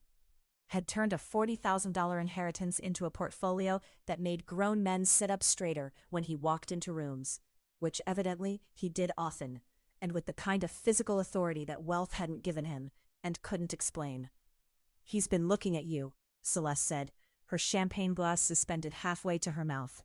"Like, looking at you. Not in a weird way, in a way that makes me want to go home and reconsider my entire wardrobe. He told me I'm wearing the wrong color." She stared at me. "What did you say?" I disagreed. And I watched him across the room. He was speaking with the gallery director now, Martin Holt, silver-haired and patrician, and he was listening in the way that certain people listen, with his full attention committed and his body angled slightly forward, like the words being offered to him were currency he was evaluating in real time. But even as he listened, even with his profile turned 3/4 away from me, I had the distinct and disorienting sensation of being watched. "And nothing," I said. It was a brief conversation. Celeste made a noise that I chose not to interpret. The quartet shifted into something slower around 9 o'clock. The dancing had been politely performative up to that point, couples moving through the middle of the salon with the cheerful awkwardness of people who enjoyed the idea of dancing more than the act. But whatever the quartet had decided to play now was different, darker. The cello line dropped low enough to feel in the sternum. I was standing near the east wall examining a piece I'd been asked to assess. A large-scale oil on linen, recent work. A black woman painted in shades of amber and deep violet, her gaze direct and unapologetic. Her collar adorned with something that was almost a crown, but refused to commit to the metaphor. When I heard him behind me again. I didn't hear his footsteps. I heard the change in the air. "What do you see?" he asked. I didn't turn this time because I wanted to look at the painting while I answered. The truth felt safer said to a canvas than to a face. "She's not performing anything," I said. "She's not performing for the viewer. She's not even performing for herself. She's just present, in her own skin. That's rare in portraiture. Most subjects are posing as a version of themselves they want you to believe in. She's not bothering." Silence. Then, "You wrote about this painting." I turned then, because the surprise required it. "Excuse me?" "The acquisition summary, for the Whitmore board." He was closer than I had calculated. Not inappropriately close, but close enough that I registered the specific warmth that radiated off him. Not heat exactly, but presence, a kind of gravitational proximity that made my posture adjust without my permission. Simone Adair, curatorial consultant, The recommendation came with a 2-page analysis that made 3 board members change their votes. I do my job. You called her a woman who had refused to be made palatable. His voice was measured, but something in it had changed, like a key shifted 1 tone darker. I read that line 4 times. I didn't know what to do with that. The back of my knees felt warm, which made no sense. I was standing still in a temperature-controlled gallery, in a dress I was now privately reconsidering, and the back of my knees felt warm, and the sensation was crawling upward in a way I had no category for. That's flattering, I said, and also somewhat alarming, given that I still don't know why you're here or what you want. I want to know if you dance. I know how to dance. That isn't what I asked. He was a contradiction on a dance floor. I say that because I had made an assumption, the kind of assumption you make about men who carry themselves the way Marcus Devereaux carried himself, which is to say, like they have never doubted their right to occupy space. I expected command. I expected the leading man performance, arm's length and deliberate, the kind of dancing that announces itself. What I got was something else entirely. He danced the way he'd listened to Martin Holt, with his full attention committed, with a patience that felt almost dangerous, like he had nowhere else to be, and was investing every sensory faculty in being exactly here. His right hand was at my waist, but not clutching it. His fingers were spread, warm through the ivory fabric, and the pressure was light enough that I couldn't call it anything except there. He was simply there, specific and certain, and every movement he guided was so economical that I kept waiting for more and being undone by less. "You're tense," he said quietly, close enough that I felt the words as much as heard them. "I'm not tense. I'm assessing." "Assessing what?" "The situation." "The situation," he repeated, with something in his voice that might have been amusement, but landed more like provocation. "How's it looking?" "Unclear," I said honestly, because the lie would have been worse. You do this thing where you say something that could be completely ordinary, and then it isn't. Name one. "You're wearing the wrong color." That was the first thing you said to me. That wasn't small talk. No, he agreed, it wasn't. We turned. The cello kept its low, relentless insistence, and the candles in the tall glass columns along the walls threw light that moved rather than held still, and I became aware, with the particular precision of someone who has been studiously not noticing something for 2 hours, that several people in this room were watching us, not intrusively, but watching the way people watch when something is happening that they can't quite name and can't quite look away from. I knew the feeling. Marcus. I said his name for the first time, and the slight press of his hand at my waist told me he noticed. "What exactly are you doing?" He looked at me directly. His eyes were very dark, almost black in this light, and they held a quality I couldn't parse yet. Something layered, something that asked a question rather than answered one. The jawline, the full mouth, the way the tuxedo collar sat against his throat. I was cataloging him the way I cataloged art, looking for the thing the surface was trying to tell me about the structure underneath. "Honestly," he said, "that's what I'd prefer, yes. I saw your name on a document 6 months ago, and I spent 20 minutes longer reading your analysis than I had time for. I came tonight because I found out you'd be here." He said it with the same measured calm he brought to everything, which somehow made it more destabilizing, not less. "And now I'm dancing with you and trying very hard not to say everything I'm thinking." The room continued happening around us. Someone laughed, bright and distant, near the bar. The quartet completed a phrase and began another. My champagne glass was somewhere behind me, on a ledge I'd set it on 20 minutes ago, and I thought briefly, irrelevantly, about whether it was still there or had been cleared away. "That's either the most honest thing I've heard tonight," I said, "or the most calculated." "Why did you read the analysis 4 times? He looked at me for a long, unhurried moment, and what moved across his face was something I couldn't name yet. Not amusement, not flattery, something older and more careful, like recognition. "Because," he said, it read like someone writing about herself and hoping no one would notice. The song ended. His hand left my waist, and I stood there in the middle of the Whitmore salon, in my wrong-colored dress, understanding for the first time in my adult life that a man had seen something in me before I had seen it in myself, and that the most terrifying part was not that he might be wrong, it was that he might not be. He stepped back, inclined his head with a gravity that was somehow entirely without pretension, and said, "I'll find you before the evening ends." Not a question, not even quite a promise, something else, something that lived in the space between the two. I watched him walk away and thought, I should leave now. I should get my coat and my bag and my champagne glass, if it's still there, and I should go home and sleep and wake up tomorrow in the life I know how to live. I was still thinking it when I turned back to the painting, the woman in amber and violet, present in her own skin, not performing anything, and felt with a precision I had no language for yet that she was looking at me differently than she had before. Or perhaps it was only that I was finally looking back. Chapter 8. A Taste of Desire. The glass nearly left my hand, not because I dropped it. I don't drop things, not in rooms like this, not when every surface costs more than my rent, and every eye carries the specific weight of old money assessing new presents. Nearly. Because he said my name, and he said it the way you press a bruise to see if it still hurts. Zara. Not Zara, the two even syllables my mother gave me, neat and measured as the woman herself. He said it with the emphasis skewed wrong. Zara. The second half lifted like a question he already knew the answer to, and something at the base of my spine went quiet in a way that had nothing to do with calm. I turned around. The Harrington Gallery's East Wing was doing what it always did at 9 on a Thursday, humming with low light and lower voices, the kind of crowd that wore their wealth like a second skin they'd been born into, rather than purchased. Someone's Coltrane choice drifted from the hidden speakers. The champagne was French.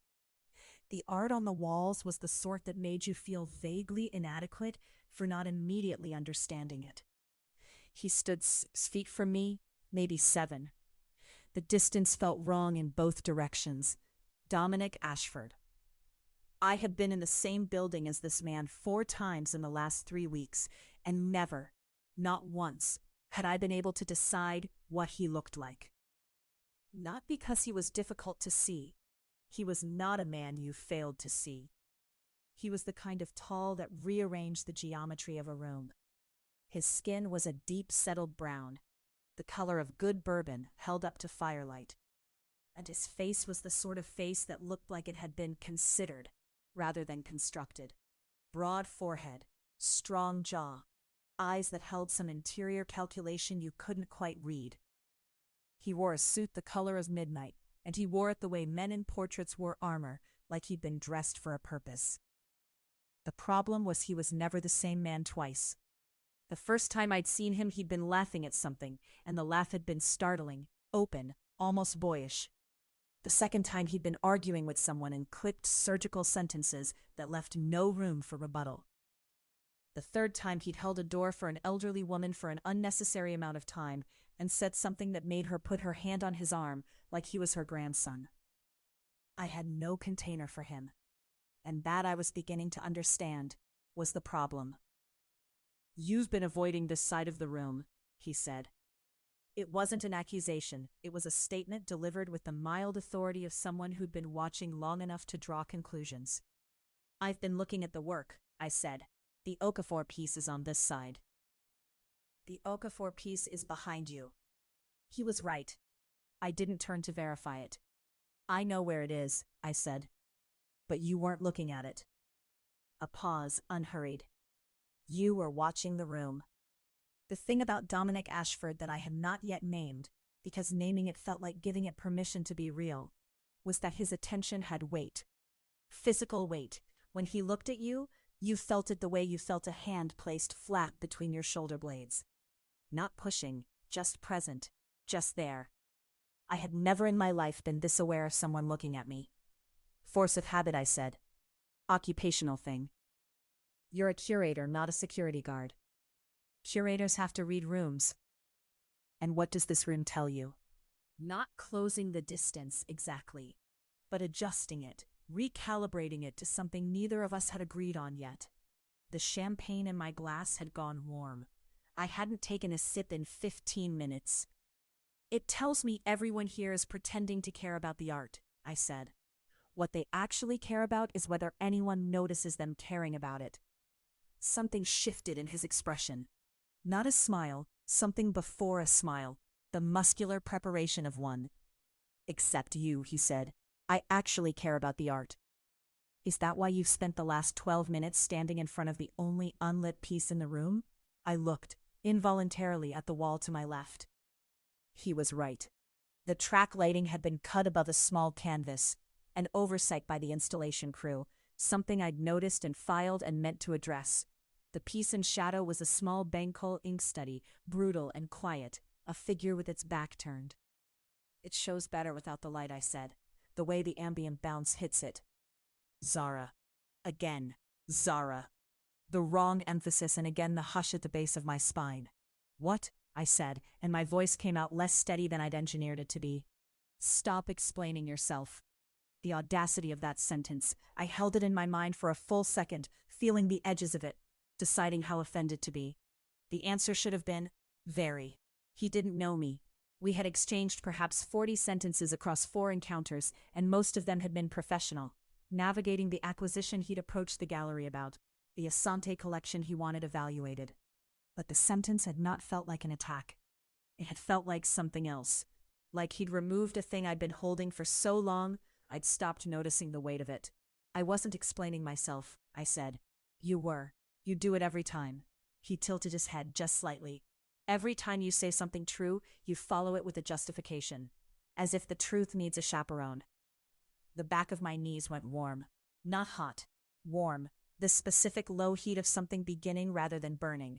And I had absolutely no context for why that should be a physical sensation at all. Why a sentence about my conversational habits should travel through me like that. Following some invisible route from my ears to the underside of my legs.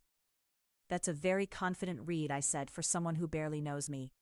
It is, he agreed, no apology in it. Around us the room did its soft, expensive humming. Someone laughed across the gallery, high and sharp, and the sound seemed to come from a different dimension. I was aware of the marble floor through my heels. I was aware of the specific temperature of the air between his body and mine. I was aware in a way that had no useful application that if I reached out, I could touch the lapel of his jacket without fully extending my arm. I didn't reach out. The Asante evaluation, I said. I have the preliminary report ready. We could schedule. That's not what this conversation is about. It's why we're both here. I'm here because I wanted to see the Okafor. You're here because you curated the show. The Asante evaluation is why I called your assistant on Tuesday. He paused, and the pause had texture. This is something else. I should have asked him to clarify this. That was the professional response, the clean response. Instead, I stood very still and felt the warm weight of his attention, like a second presence in the room, something with its own atmosphere. And I thought about the Bancoal ink study on the wall behind me, the figure with its back turned, the shadow that was not a flaw, but a choice. And I thought with a clarity that surprised me by arriving fully formed, I am standing at the edge of something. Not falling, not yet. Standing. You said my name wrong, I said. He didn't look confused. He looked like someone presented with a question they'd already answered. I know. Why? To see what you did when I said it. And what did I do? The moment stretched. Something in the room had changed. The Coltrane had given way to something slower, and the crowd had thinned, drifted toward the main gallery, and we were not alone, but we were the kind of not alone that felt negligible, like background noise you stop registering. You went still, he said. Most people move, when they're uncomfortable, when they're uncertain. You went completely still. Maybe I was just listening. Maybe. He looked at me with that interior calculation I couldn't read. Or maybe you already knew it wasn't a mistake. I did not tell him he was right, but I didn't tell him he was wrong either, and I felt the omission like a door left open in a wind. Not a choice made, but a choice deferred, which was its own kind of answer. He stepped forward, and there was nothing aggressive in it, nothing that demanded I stay. But I did stay, and the distance between us became the kind of small that I could smell him, something warm and cedar dark, clean and specific. And I thought, I have never been this aware of the space directly in front of my own mouth. Slowly, a single finger extended, and he touched the stem of the champagne flute I was still holding, just below where my fingers wrapped it. He didn't take it. He didn't try to. He just rested his finger there at the base of where I held the glass, and the warmth from his skin moved through the crystal and into my palm like something conducted. I looked down at it. We both did. "You still haven't taken a sip," he said, quiet enough that it was only for me. "I know. Warm champagne is a waste." "I know that too." He lifted his eyes to mine, slow, and there was something in the look that I did not have language for. Not yet, not at this point, in whatever this was. Something that was not quite invitation and not quite demand, but existed precisely in the charged space between them, where the air had a different density, where breathing required more effort than it should have, where I understood for the first time in a concrete, physical, undeniable way that there were things a person could want but they had never thought to name because they had never believed they were allowed to want them. He stepped back. Just one step. And just as he did, he lifted the flute gently from my hand and took a single slow sip from the exact place where my mouth had almost been. Then he set the glass on the ledge behind me, and his arm, in the act of reaching, passed close enough to my face that I felt the warmth of his forearm near my cheek. Not touching, not even close, but near, and I held my breath the way you hold it underwater, not from fear, but from the need to extend the moment before it ends. He straightened. "Good night, Zara," he said. "Zara." And he walked away, and I stood in front of the unlit Bankholi study with my empty hand still curved around the shape of the glass I was no longer holding. The warmth of the crystal already fading from my palm. And I understood something about myself that I could not yet say out loud, that I had wanted him to stay. Not for the Asante evaluation, not for professional reasons. And I had wanted, specifically, precisely, in a way that had nothing abstract about it, to find out what he tasted like when it was my mouth and not the glass between us. The room kept humming around me, indifferent and soft. I looked at the figure in the Bankholi study. Its back turned, its face hidden, standing at the edge of a threshold that the artist had left unnamed. I thought, I understand you now. And then, with the kind of quiet certainty that only arrives when something has already been decided without your consent. I think I'm in real trouble. Chapter 9, Exploring Boundaries. "Tell me what you're afraid of," he said, "and I'll tell you exactly what I plan to do about it." The room smelled like beeswax and old cedar, and something I still didn't have a name for, something that lived in the space between his presence and mine. Something that had been accumulating since the night he first walked through a door I hadn't known was open. I stood at the window of his study, my back to him, watching rain drag itself down the glass in slow, deliberate lines. That's what this felt like. Rain on glass. The sensation of something moving towards somewhere, unhurried, certain of its destination, with no concern for how long it took to arrive. I had a framework for most things. I was a woman who built frameworks. I organized experience into categories: manageable, unmanageable, desirable, off limits, and I filed every new thing into the correct drawer before it could disrupt the system. I had been doing this since I was old enough to understand that the world rewarded women who kept themselves ordered. Marcus Ellison disrupted the filing system, quietly, methodically, as if he knew exactly where every drawer was and had been opening them one by one for weeks, not to take anything, just to let the air in. "That's not a fair question," I said, still facing the window. I didn't promise fair. A pause. Then, closer, I promised honest. I heard the ice shift in his glass but didn't hear his footsteps. He moved like a decision that had already been made. No announcement, no preamble. Just the sudden reality of him 2 feet behind me, and the air in my lungs becoming a different substance entirely.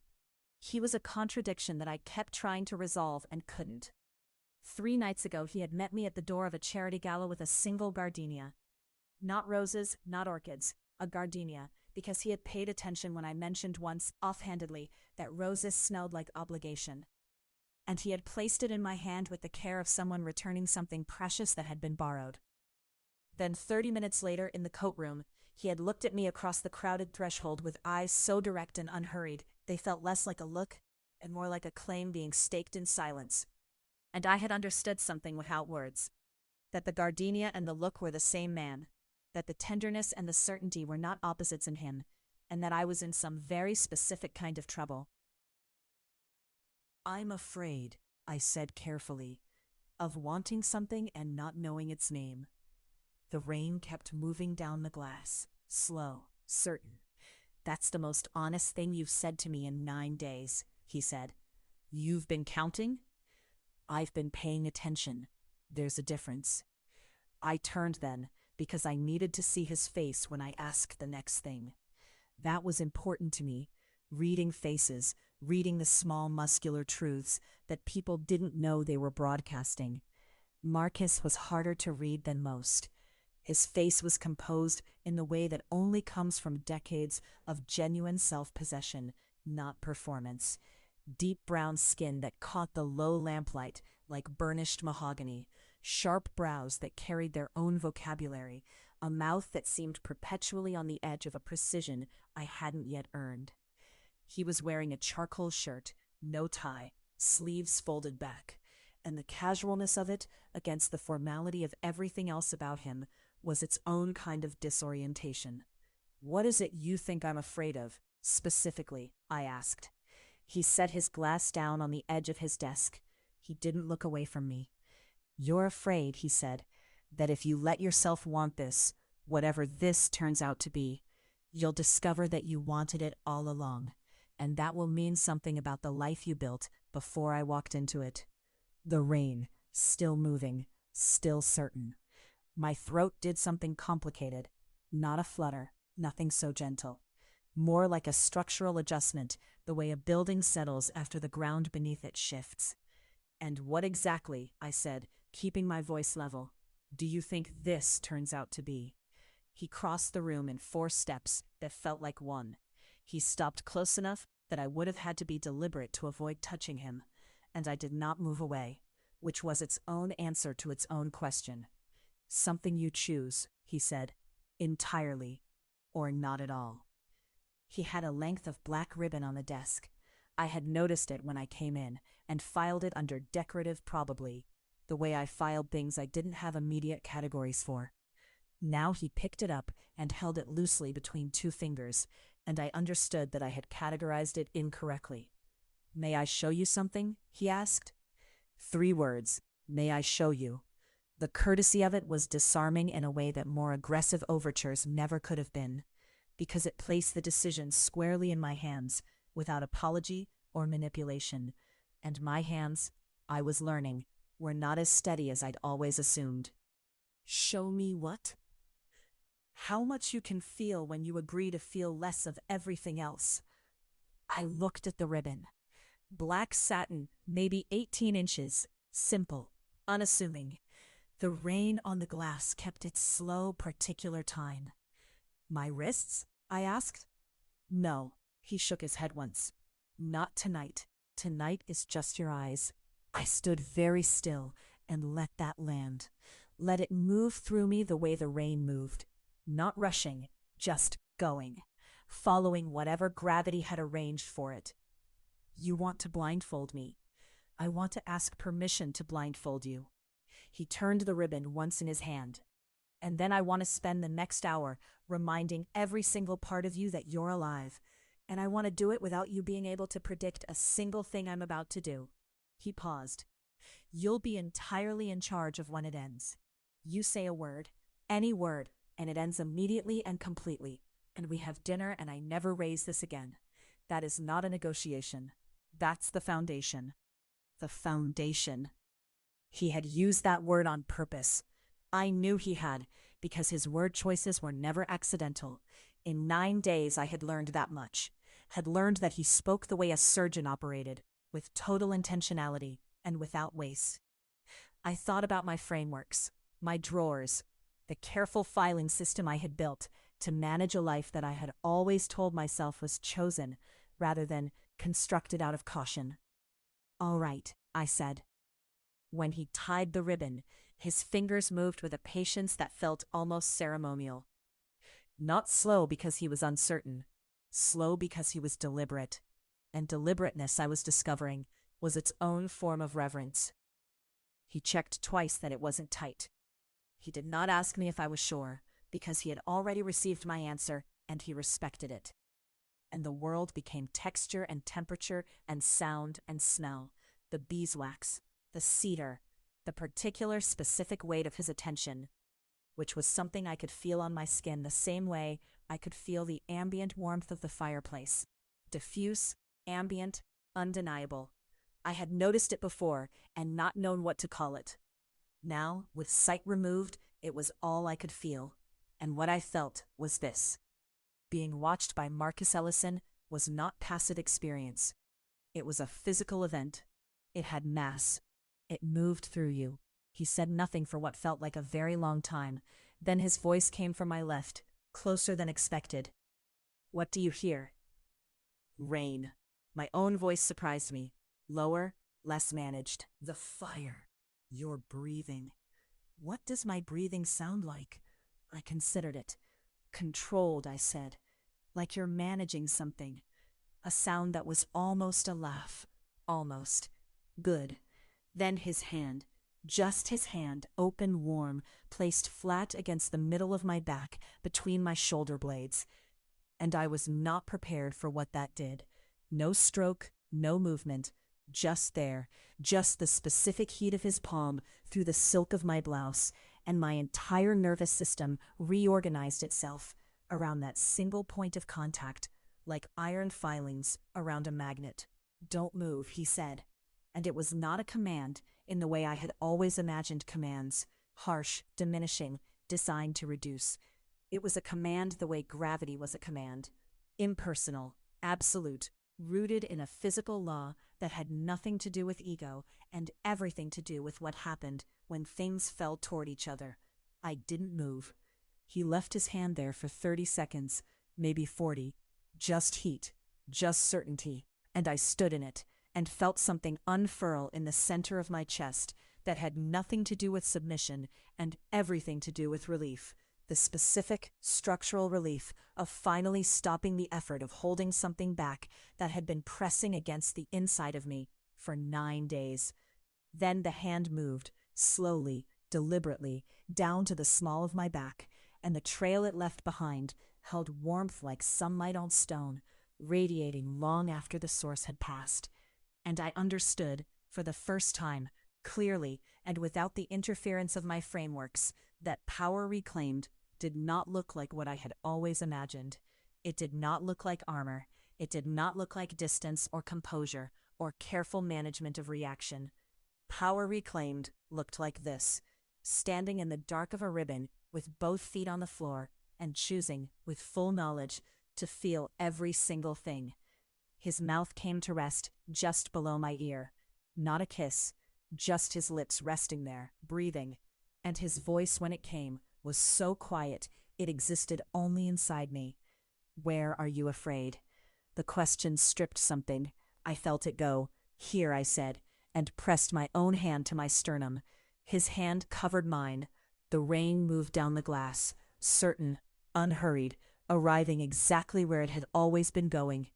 Much later, after the ribbon came off, after his hands had remapped every line of me with a reverence that made cataloging feel like sacrilege, after I had said his name in a register I hadn't known my voice contained, I lay in the particular silence that follows the dismantling of a framework, staring at the ceiling, while his thumb traced a slow arc across the inside of my wrist. "You're thinking," he said.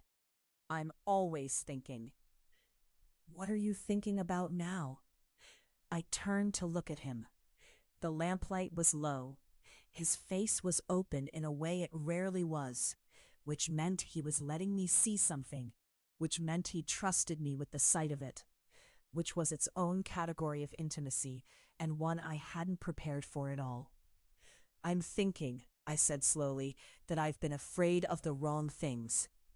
He was quiet for a moment. Then, what were you afraid of before tonight? I watched the rain on the glass and thought about drawers and frameworks and the careful architecture of a life built for safety rather than fullness. Wanting more than I was supposed to want, I said. His thumb went still against my wrist. And now I looked at him, at the man who had handed me a gardenia and then looked at me like a claim, and then asked permission with a ribbon between two fingers, and then taken me apart with nothing but patience and heat and absolute devastating attention. Now, I said, I'm afraid of how much I have left to want. He smiled, not the controlled, composed smile he wore in public, but the other one, the one I had only ever seen fragments of, the one that broke entirely across his face like something he'd stopped trying to manage. And then he said, quietly, almost to himself, "Good, because I haven't even started."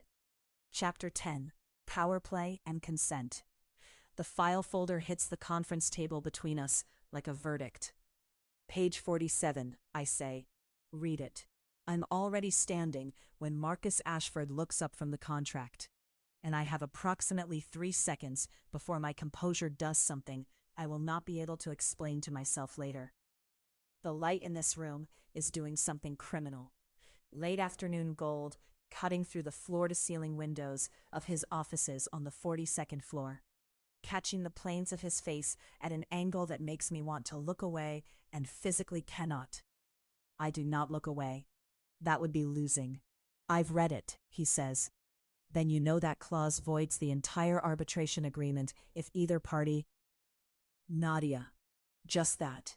My name. The way he says it lands somewhere in the architecture of my chest. Not my heart. Not that soft and obvious a place. Somewhere structural. Load-bearing. The kind of place that, if it shifts, takes everything else with it. Don't, I say. Don't what? Say my name like that when you're losing an argument. Something moves across his face. Not a smile. Something quieter and more dangerous than a smile. He closes the folder, sets it aside with a deliberateness that I recognize as its own kind of language, and I file it away the way I've been filing everything about him for the past 3 weeks. Carefully, obsessively, in a drawer I keep telling myself I'm going to stop opening. Sit down, he says. I'm fine standing. I know you are. He leans back in his chair, and there is something in the unhurried ease of that movement, the way a man sits when he has decided the room belongs to him, that makes the backs of my knees feel warm. I have no framework for that. The backs of my knees. I went to Yale Law. I have argued before federal judges who made lesser men weep. The backs of my knees have never been a consideration in a professional setting. I sit down, not because he told me to. I want that on record, at least in my own mind. His name is Marcus Elijah Ashford, and he is the kind of man who makes a room recalibrate the moment he enters it. Not because he demands it. That's what I couldn't understand at first, what still catches me off guard. He doesn't perform power. He simply has it, the way certain bodies have a gravitational field, and the space around him bends accordingly. The paralegals stand up straighter. The senior partners choose their words with more care. Even the air in the room, I swear to God, even the air seems to recognize something. I'd noticed it my first day at Ashford in vain. I'd told myself it was charisma, a cultivated presence, the kind of thing you develop when you grow up knowing that every room you walk into will measure you twice before it accepts you once, and you decide, very early, that you will be so undeniably excellent that measurement becomes an insult. I recognize that quality because I built the same armor. Different shape, same steel. What I could not account for, what I still cannot entirely account for, is the way that armor behaves around him. It doesn't disappear. It does something worse. It becomes aware of itself. I become aware of the effort it takes to maintain it. I become aware of my own perimeter.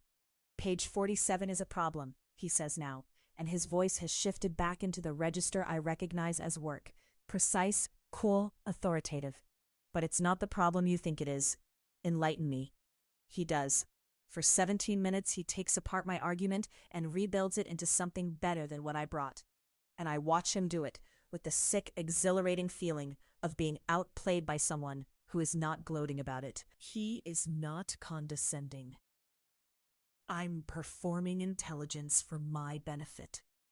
He is simply thinking out loud, and his mind is... I don't have a word for what his mind is. I've been trying to find one. You're doing it again, he says. I blink. What? Watching me, like you're taking inventory. The heat that moves up the back of my neck is specific and unwelcome. I'm listening. You're doing both. He sets his pen down. What are you cataloging? I don't know what you mean. Nadia. There it is again. That specific weight. That deliberate wrongness. Not wrong, but weighted. Like he's chosen to carry my name, rather than just say it. Like it costs him something to say it that way. And he's decided the cost is worth it. I look at him directly. I make myself do it. I'm trying to understand how you think. Why? Because I don't yet. Something shifts in the quality of his attention. He was already watching me. Marcus Ashford is always watching. It's one of the first things I cataloged. That stillness that is not passivity, but its absolute opposite. A focused, total presence. But now the quality of it changes, deepens. I feel it the way you feel a barometric pressure change before a storm. A subtle compression, a sense that the air has become heavier and more charged. That's an honest answer, he says. I'm an honest person. You're a careful person. He tilts his head. Just slightly. There's a difference. Honest people tell the truth. Careful people tell the truth they've decided is safe. I should be offended. I am a little offended. But the offended part of me is sitting behind a soundproof window, watching the rest of me lean forward almost imperceptibly and say, "And what truth do you think I'm not telling?"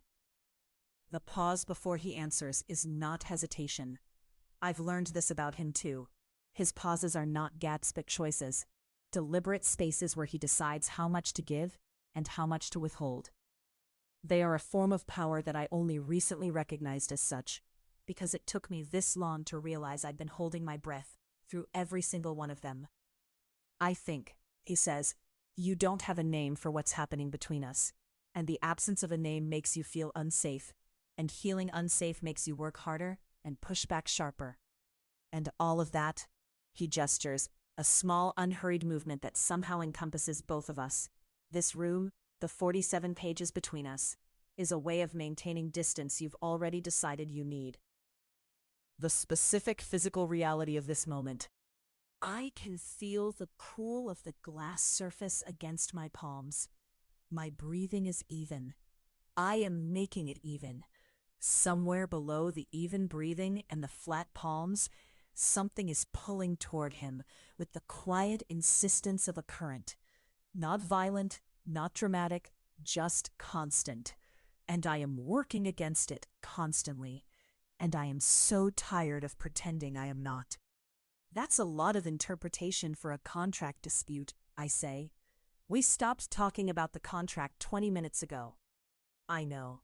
The word falls out of me before I can retrieve it, and we both hear it, the admission in it, the way it strips one layer of careful away and leaves something raw underneath. His expression doesn't change.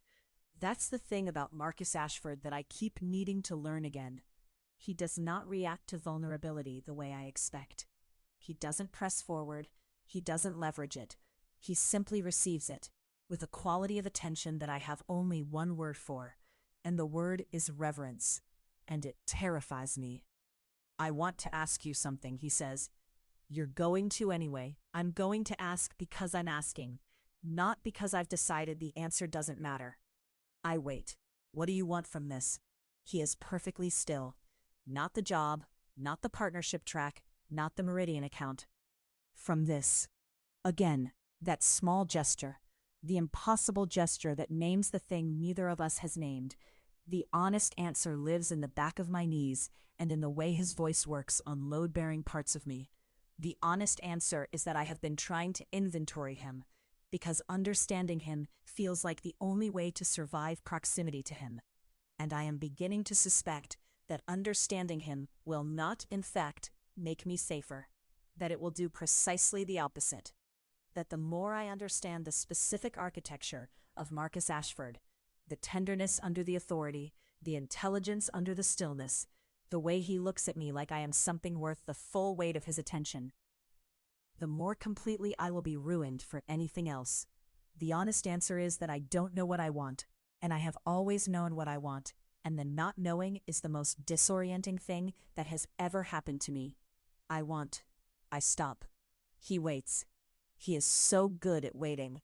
It is possibly the most erotic thing about him, and I am horrified that I just thought the word erotic in a professional context while holding a 47-page contract dispute. I want to understand the rules. Whatever this is, I want to know what the rules are. He is quiet for a moment.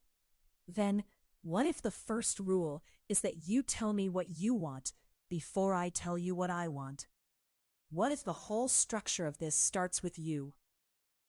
I don't understand what he's offering. I don't have a framework for a man who positions himself as the authority in a room and then turns the entire architecture of that authority toward my desire.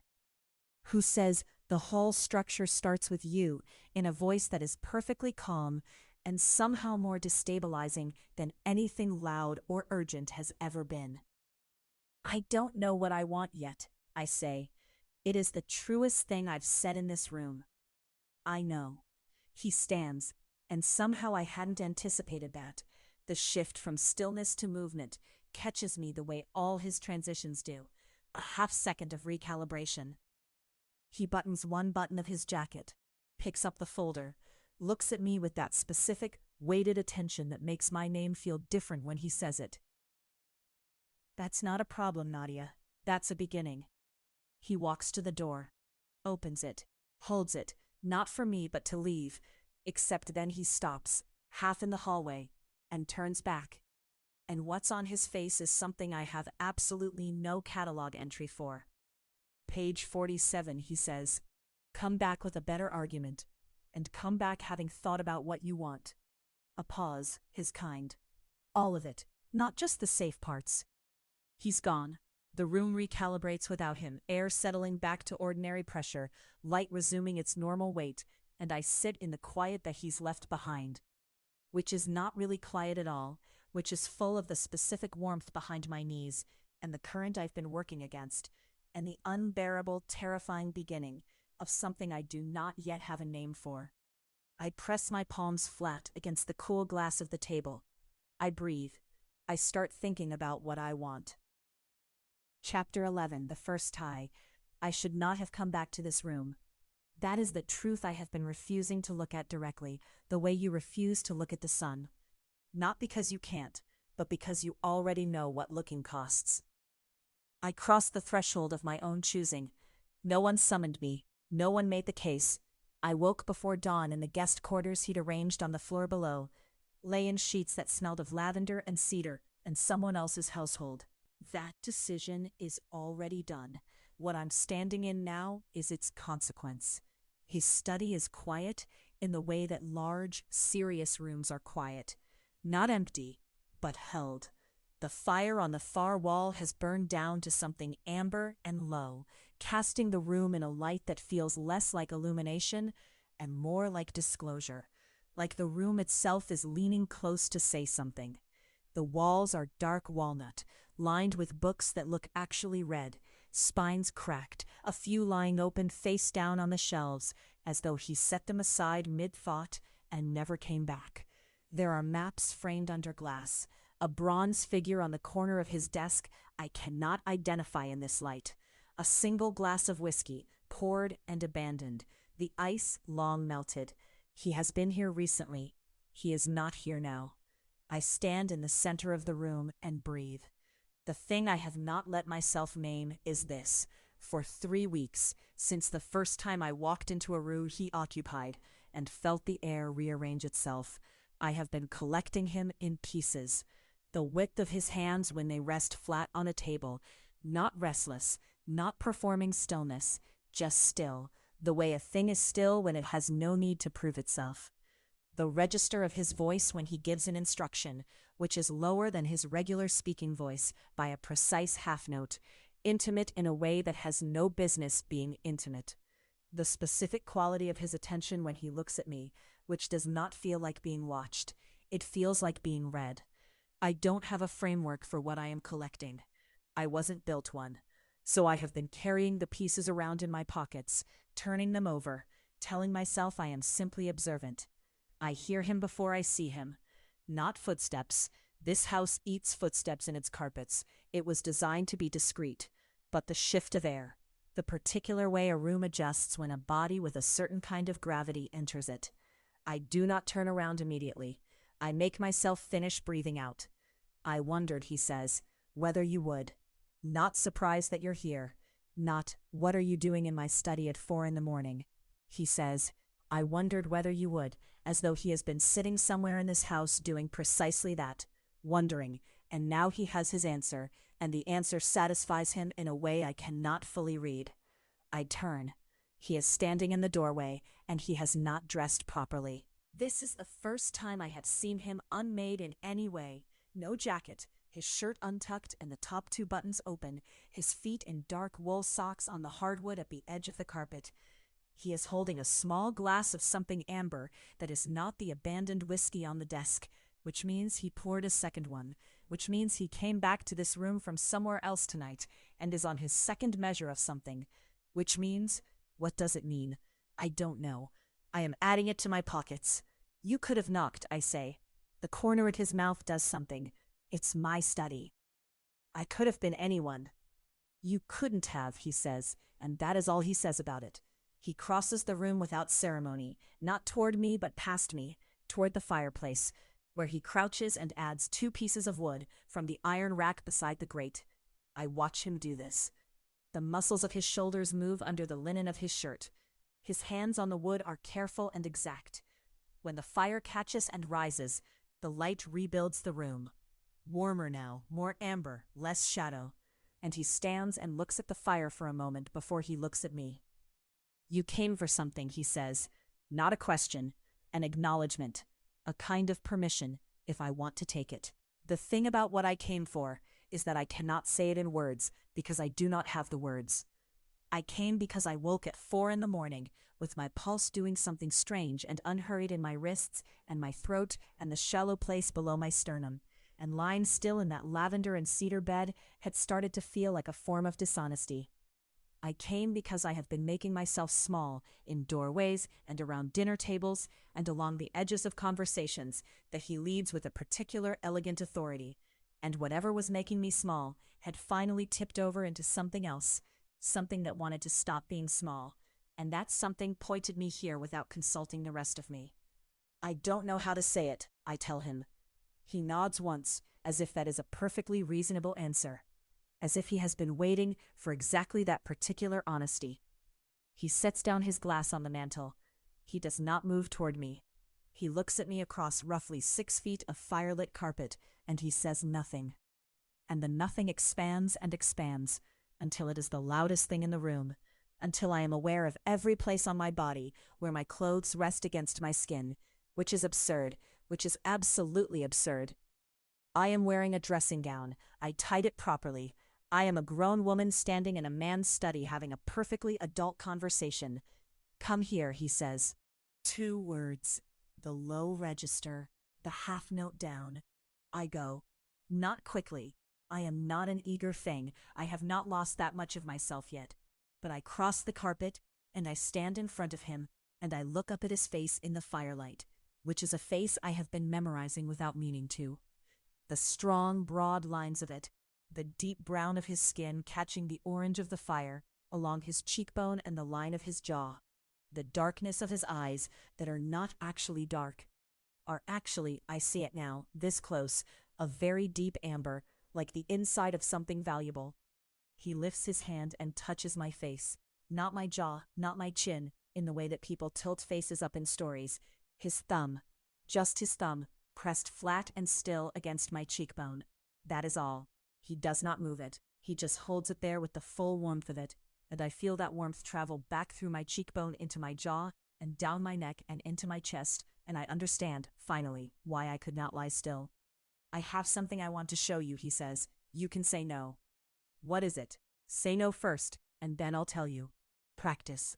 I look at him. He is entirely serious. His expression is careful and close, and there is something in it, not desire, not yet, not on the surface, but underneath desire, the structural thing that holds desire up, which is attention, which is regard, which is being seen so completely that the seen thing has nowhere left to hide and realizes it didn't want to. No, I say. Good, he says. Again. No. Good, he says, like I have done something that matters, like the word has weight, and he is measuring it. Now, do you want to know what it is? I nod. He reaches past me toward the desk, not around me. He steps slightly to my left so that for one moment I am inside the circle of his arm, surrounded by the warmth and cedar and something darker smell of him.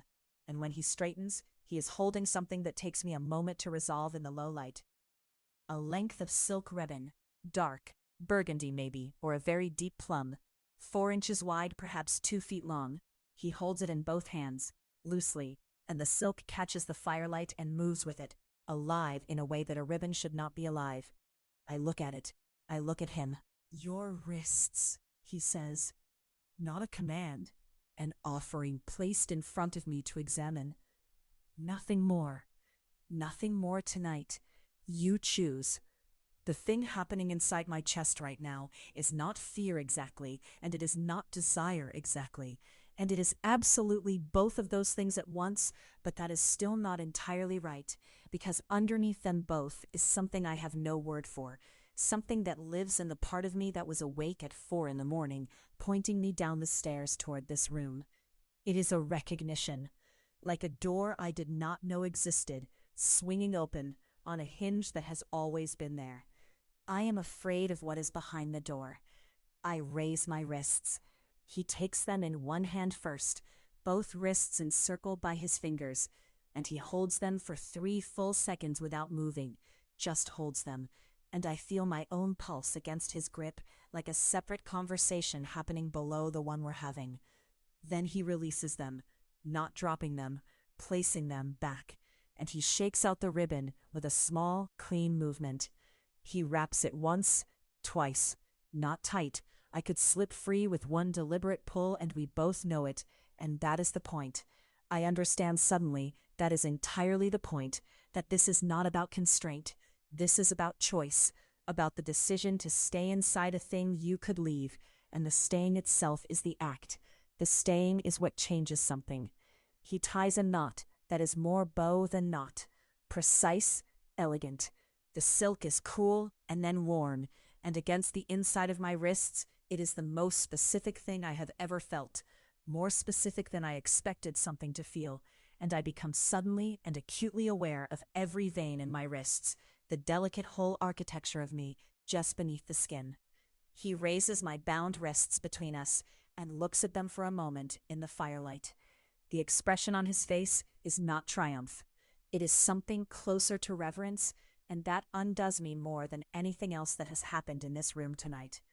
Look at you, he says softly, to himself as much as to me. And I do. I look down at the dark ribbon against my wrists, my brown skin against the plum silk, the firelight making everything amber and close and true, and I look up at him, and he is already looking at me, and the silence between us is not empty. It is absolutely full. What do you feel? I search myself honestly. I search past the fear and the wanting, and the heat gathering in the backs of my knees, and the strange precision of my own heartbeat, and I find the word for the thing beneath all of it, the word for that open door. Ready, I say? His expression shifts. Not much. Enough. Then we're just getting started, he says, and something in the way he says it tells me he does not mean tonight. Aftercare and connection. You're shaking, he said, and I need you to let me fix that. Not I want to. Not can I. Need.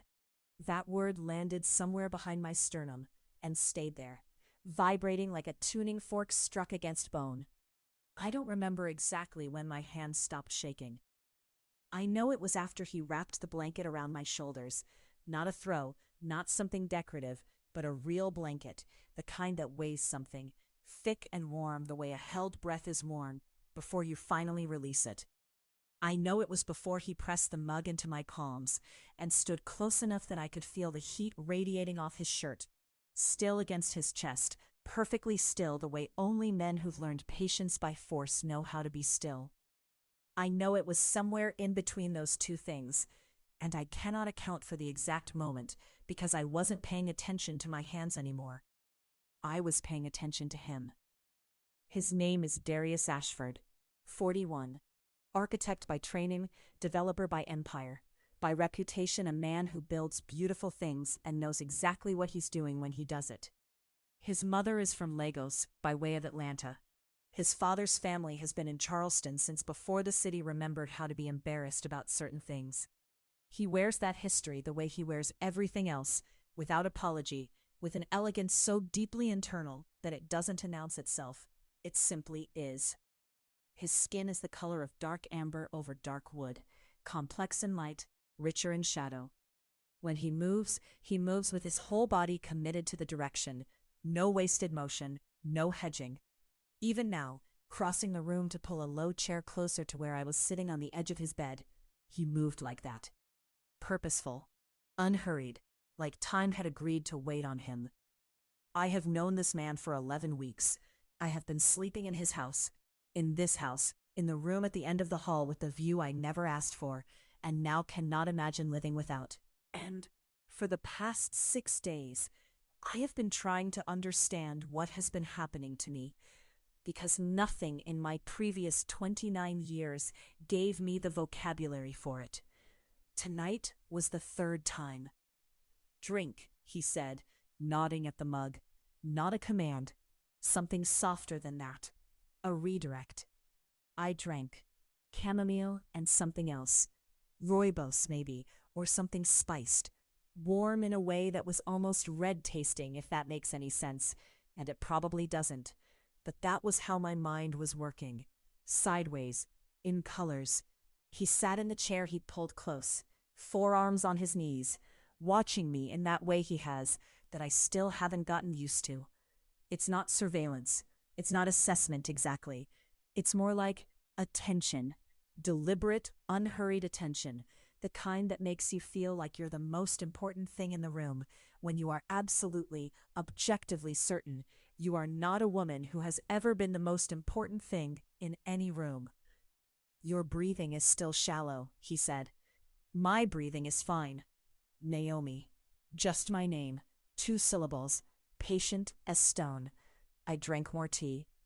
Here is what I was not prepared for going into tonight, going into all 3 of these nights.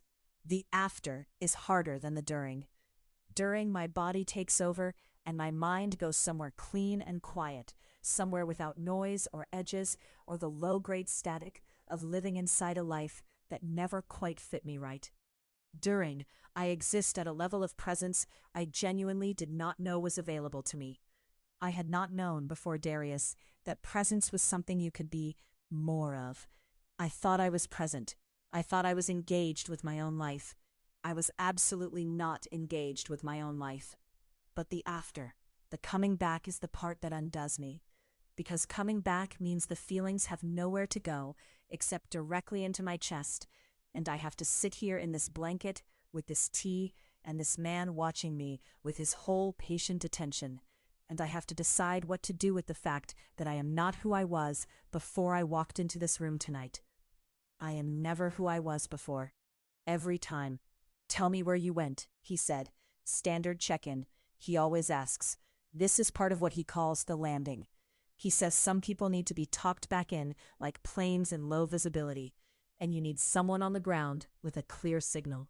He said that the first time, and I laughed, and he waited until I was done laughing, and then asked again if I understood what he meant, and I realized he was serious, and I said yes, and I meant it. "Far," I said. "Good far?" or "good far? Very good far?" I turned the mug in my hands. That place where it's just, I never have the right words for it, and I've stopped being embarrassed about that. Quiet. Something shifted in his face. Not quite a smile. Something warmer than a smile, actually, and more private. Good, he said. Then, after a moment, I pushed you farther than last time. Yes. Was that? Yes. I met his eyes. It was. He exhaled. A real breath, the first unguarded thing he'd done since I came back from wherever I go. I watched his shoulders drop a quarter inch. I watched his hand, resting on his knee, flex once and relax. And something rearranged itself in my understanding. He is not unaffected. I had been operating, without realizing it, on the assumption that he was not. That this was easier for him, more familiar, more managed, that his control was the control of a man for whom control is simply the default setting. And yes, technically I knew better. I knew the philosophy, had read what he'd given me to read. Understood intellectually that a dynamic like this costs something on both sides. But knowing and seeing are different countries. His hand on his knee, that quarter inch of dropped shoulder, the way he'd said, I need you to let me fix that. Not as a command, not as the voice he uses when we're in the middle of the thing, but as something raw-edged and direct, like a man admitting to hunger. He needed to take care of me, not wanted. Needed. I set the mug on the nightstand. His eyes sharpened. Naomi, I'm not subdropping. I'm not compromised. I'm grounded and present, and I'm asking you to come sit here. I moved over on the bed, making room beside me, and I looked at him the way he looks at me. Direct, unhurried, like I have all the time in the world, and I have already decided. Please. The please was not submission. It was courtesy. There's a difference, and I knew the difference now, and I wanted him to know that I knew it. He looked at me for a long moment. Long enough that I felt the specific warmth of it across my collarbones, across the back of my wrists. Then he stood, crossed the 3 feet between us, and sat beside me on the bed. I reached up and put my hand against the side of his face. He went very still. His jaw beneath my palm, the faint rasp of it, the warmth of his skin, the slight give at his temple where I could feel the movement of his pulse. Slow, much slower than mine, but there. Steady. He was real. This was real, which seems like a stupid thing to have to remind yourself of, but I was 29 years old, and I had lived so carefully and so neatly inside the lines of what I was supposed to want, that I had genuinely half believed, in some back room of my brain, that this kind of wanting only happened to other people. His eyes closed. 1 second, 2. He let me hold his face, and he closed his eyes, and his breathing changed. Just slightly. Just enough that I felt it under my palm, where the muscle of his jaw softened, and I understood that I had just been handed something he didn't hand over easily. You're allowed to need things too, I said quietly. His eyes opened, dark as harbor water, and about as readable when he didn't want to be read.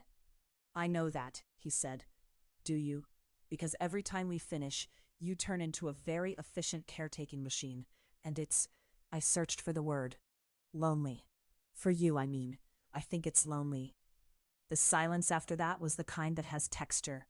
Wait. You've been thinking about this, he said. I think about a lot of things. I know. A pause. I know you do.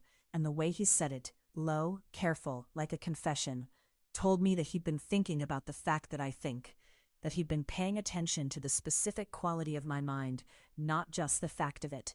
That somewhere in the past 11 weeks, Darius Ashford had catalogued the particular way I think, and found it worth noting. My stomach did something that was not simple. It was not a flutter. It was a full-body seismic event that started somewhere around my solar plexus and radiated out to my fingertips. And I kept my hand against his face because I was not yet ready to let go, and because he had not yet moved away. What do you need? I asked.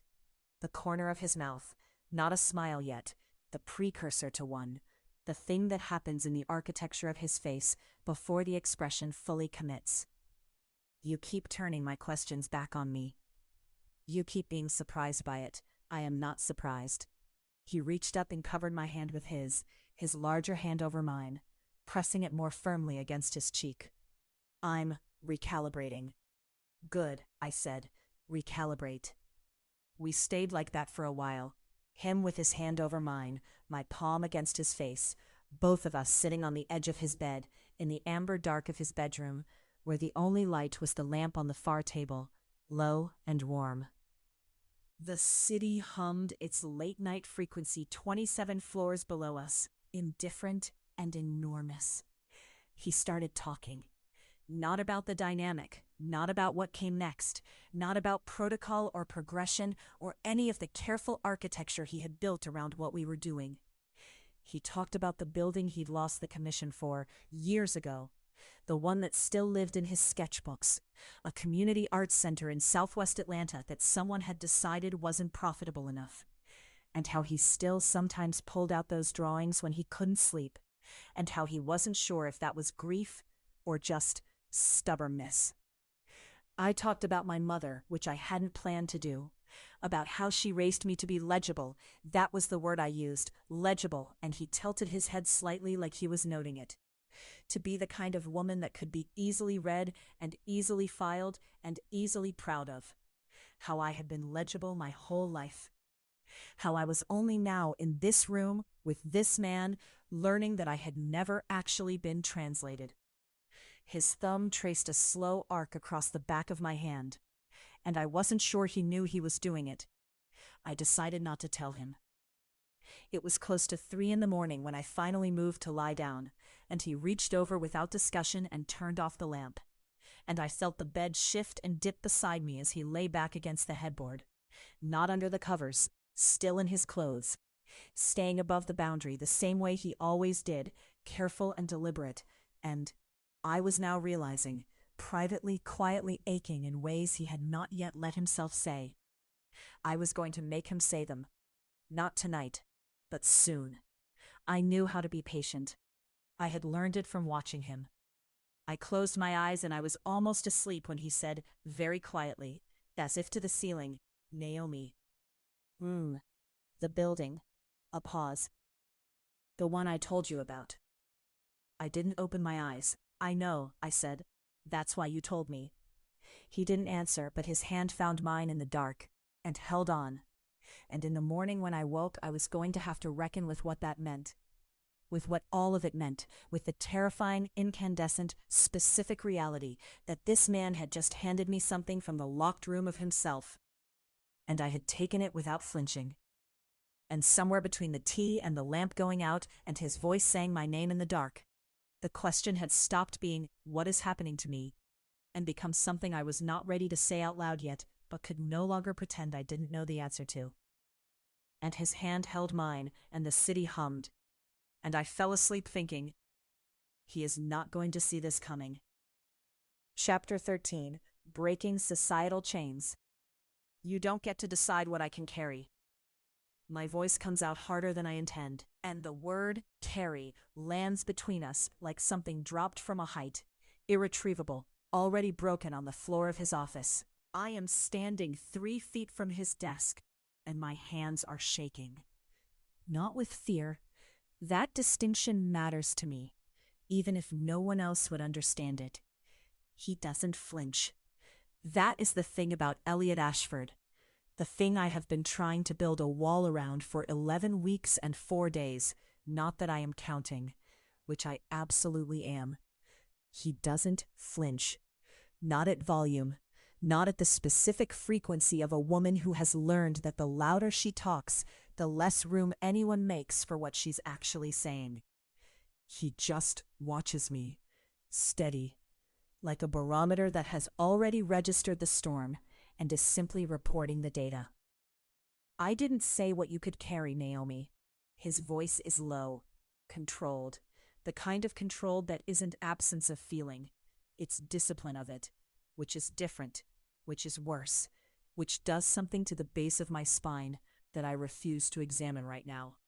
I said I didn't want you to carry it alone. The distinction.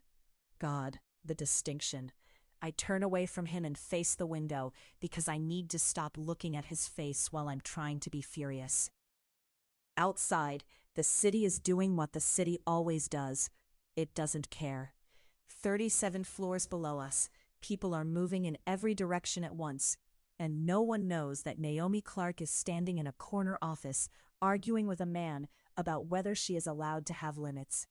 And no one would particularly care if they did, because Naomi Clark has spent 29 years being the one who manages herself. My mother's voice surfaces without invitation. You are not the kind of woman men protect, baby. You are the kind of woman men lean on. Know the difference. Work with it. I have worked with it. I have built a career on the architecture of that truth. VP of Brand Strategy at 31, youngest in the history of this firm, the only black woman in a room that needed one. And I know what that last part means. I have always known what it means. I keep it in a locked drawer inside myself and take it out only when I need the particular fuel of it. What I have never done is stood in front of a man while the locked drawer rattled. The Harrington presentation is mine, I say to the window. The glass is cool looking even though the room is not. It has always been mine, before you came in and restructured the division, before you decided that. Before I decided to put 2 people on the most important pitch of Q4 instead of 1. I can feel it. The stillness of him. Like a frequency the room has picked up and started to hum. That's a decision I'd make regardless of who was in your seat. Except you didn't make it for Marcus. Silence.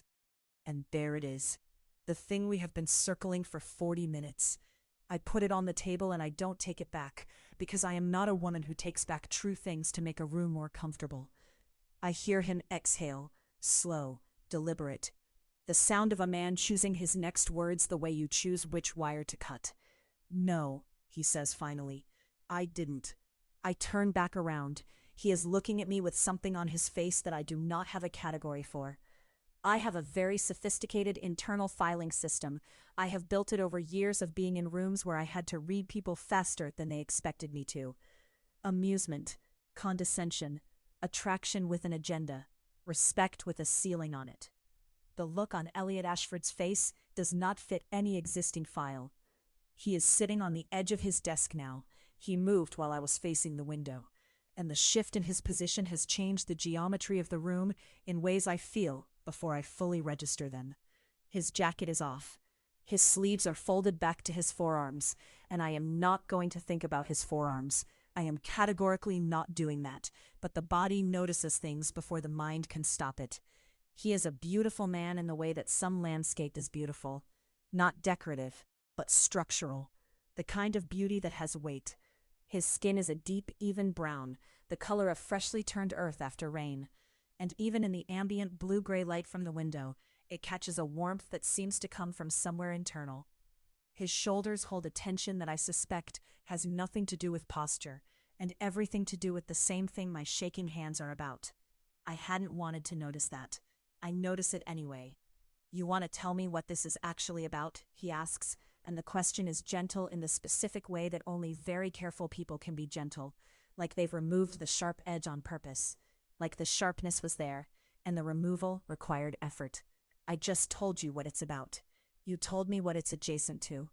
The air in the room is doing something it wasn't doing 20 minutes ago. It's the kind of change you can't point to. Nothing is different. The furniture hasn't moved. The light is the same. But some atmospheric pressure has shifted, and I am suddenly very aware of the distance between us, and more dangerously, the way that distance is neither comfortable nor uncomfortable, but something a third thing that I have no English for. I'm tired, I say, and the words come out smaller than I meant them to, stripped of the armor I was aiming for. I'm tired of having to prove that the room I'm already standing in is mine. His jaw tightens, the only tell he allows. I know, he says. You know. I say it back to him, and I don't mean it as dismissal.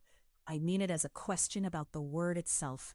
About what knowing means when you are a black man who runs a division and wears your authority like a coat you put on every morning because you know what happens if you leave the house without it. What do you know about it, Elliot? He looks at me for a long moment.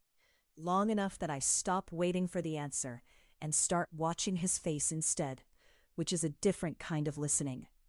I know, he says, that there are two kinds of exhaustion, the kind that comes from working hard, and the kind that comes from working hard while also managing every room's comfort about the fact that you're the one working. He pauses.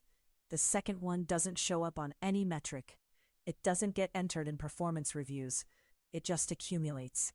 Something in my chest, not my heart, some tissue adjacent to my heart, some muscle I don't have the anatomical name for, does something involuntary.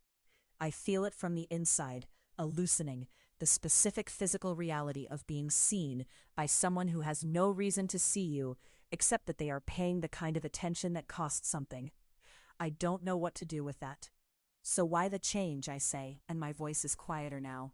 All the sight not gone, but redistributed, moved to somewhere below the surface where it can serve a different function, on the Harrington pitch. If you understood all that, why pair me with someone I didn't ask for? He looks at the window for a moment, at the city that doesn't care. Because I wanted an excuse to be in the same room with you. He says it without ceremony, without the hedging and the plausible deniability that people usually construct around things like that. He just puts it down in front of me and takes his hands off it. And because I'm trying not to want that, the second part is why I made it professional. The first part is why the strategy still doesn't work. The room shifts again, different this time. This is the moment I should say something that keeps us at the precise altitude we've been maintaining. The processional courtesy level, the respectful adversarial level, the level where two ambitious people can coexist in a hierarchy without either of them falling. I have a library of things to say. I could select one and deploy it, and the conversation would correct course, and we would both be safe. And I would go home tonight and stare at the ceiling for 3 hours, but technically nothing would have happened. I don't select one.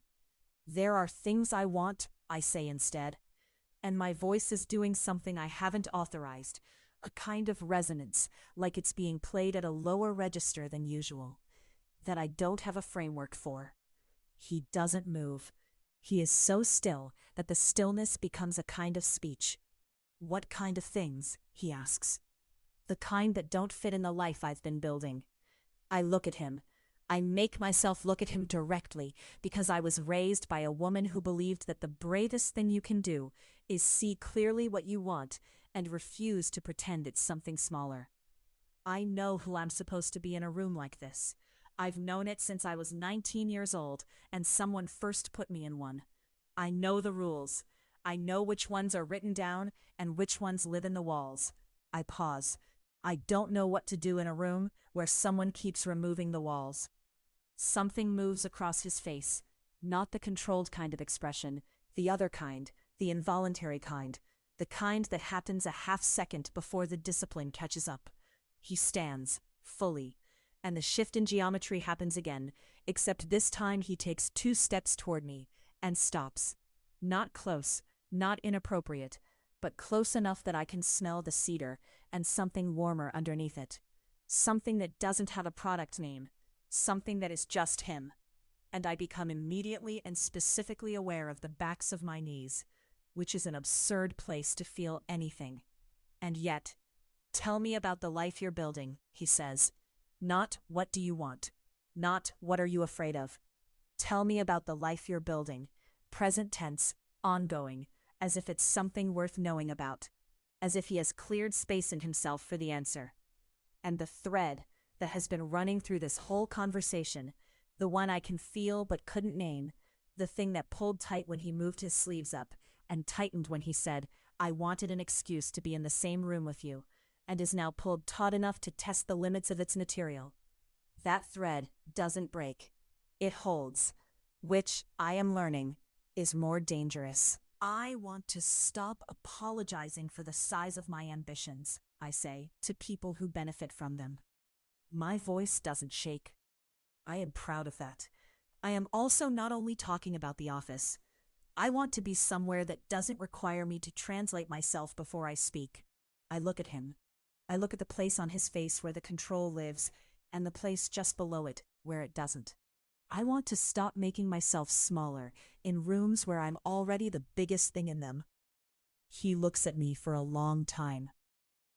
You've never been small in any room, he says. Not once. Not even when you were trying to be. The backs of my knees again. Heat spreading upward from there. Slow, specific, completely unauthorized by any rational part of me. I should leave. I know I should leave. The fact that my feet do not move is the most truthful thing I have done in weeks. And when Elliot Ashford's hand lifts, slowly, and tucks one loose braid behind my ear without touching my face, barely grazing my skin, an adjustment so small it could almost be nothing. It is not nothing, and we both know it. When I finally make myself walk out of that office, stepping into the elevator where the doors close, and I see my own face in the polished metal, I look like a woman on the edge of something vast and unmapped, and what stops the breath in my throat is not the falling. It's that I want to. What I don't realize until I am 3 blocks away, walking into a wind that presses my coat against my body like a hand, is that he watched me the entire way to the door, and I didn't hear the latch click behind me until I was already gone.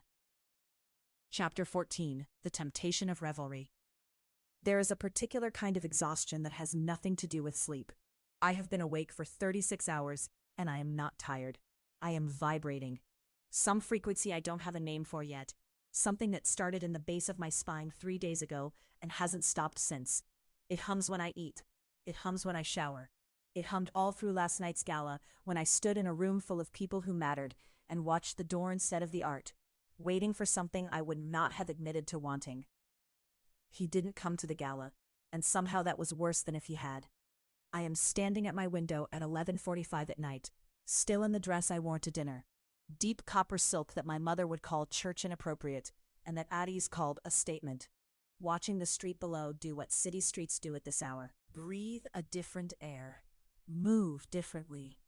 A cab slides through a puddle of neon light, and I track it until it disappears, and I don't know what I'm looking for, and I do know what I'm looking for, and both of those things are true at the same time, in a way that is becoming familiar. My phone buzzes. I don't cross the room fast. I make myself walk. The car is downstairs. Wear something you don't care about ruining. No greeting, no name signed.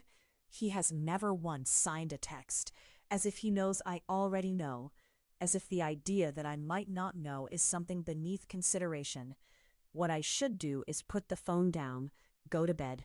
Remember that Ezra Calloway is a client, technically, and a complication, definitionally, and a man who last week handed me a glass of water at precisely the moment my mouth had gone dry and said nothing about it, just watched me drink, just watched, and I have thought about that moment more than I have thought about anything in recent memory.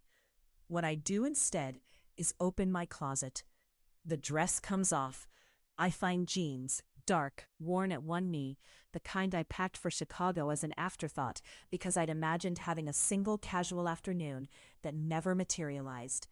I find a black top that does not make a statement. I find my white sneakers, the ones with the tiny bleach stain near the left toe from an incident involving a cleaning product and poor decision-making, and I put them on without sitting down, because if I sit down I will think. Thinking is no longer safe for me. I have learned this recently. I take my hair out of its twist and let it go, the full, dense cloud of it, the way it sits above my shoulders like it's deciding something, and I look in the mirror for exactly 2 seconds before I turn off the light and leave. He is leaning against a black car that is not the black car I've ridden in before. This one is older, unremarkable, a car that does not announce itself, and the choice is so deliberate it almost makes me laugh, except that I'm still finding my footing on the sidewalk, and he is looking at me with that particular quality of attention that I have been trying to describe to myself for 2 weeks now. It is not the way men usually look at me. Men usually look at me like I'm a conclusion, like they've done some math and arrived. Ezra Calloway looks at me like I am a question he is genuinely invested in answering. Like every answer I give only opens into another question, and he is not impatient about any of it.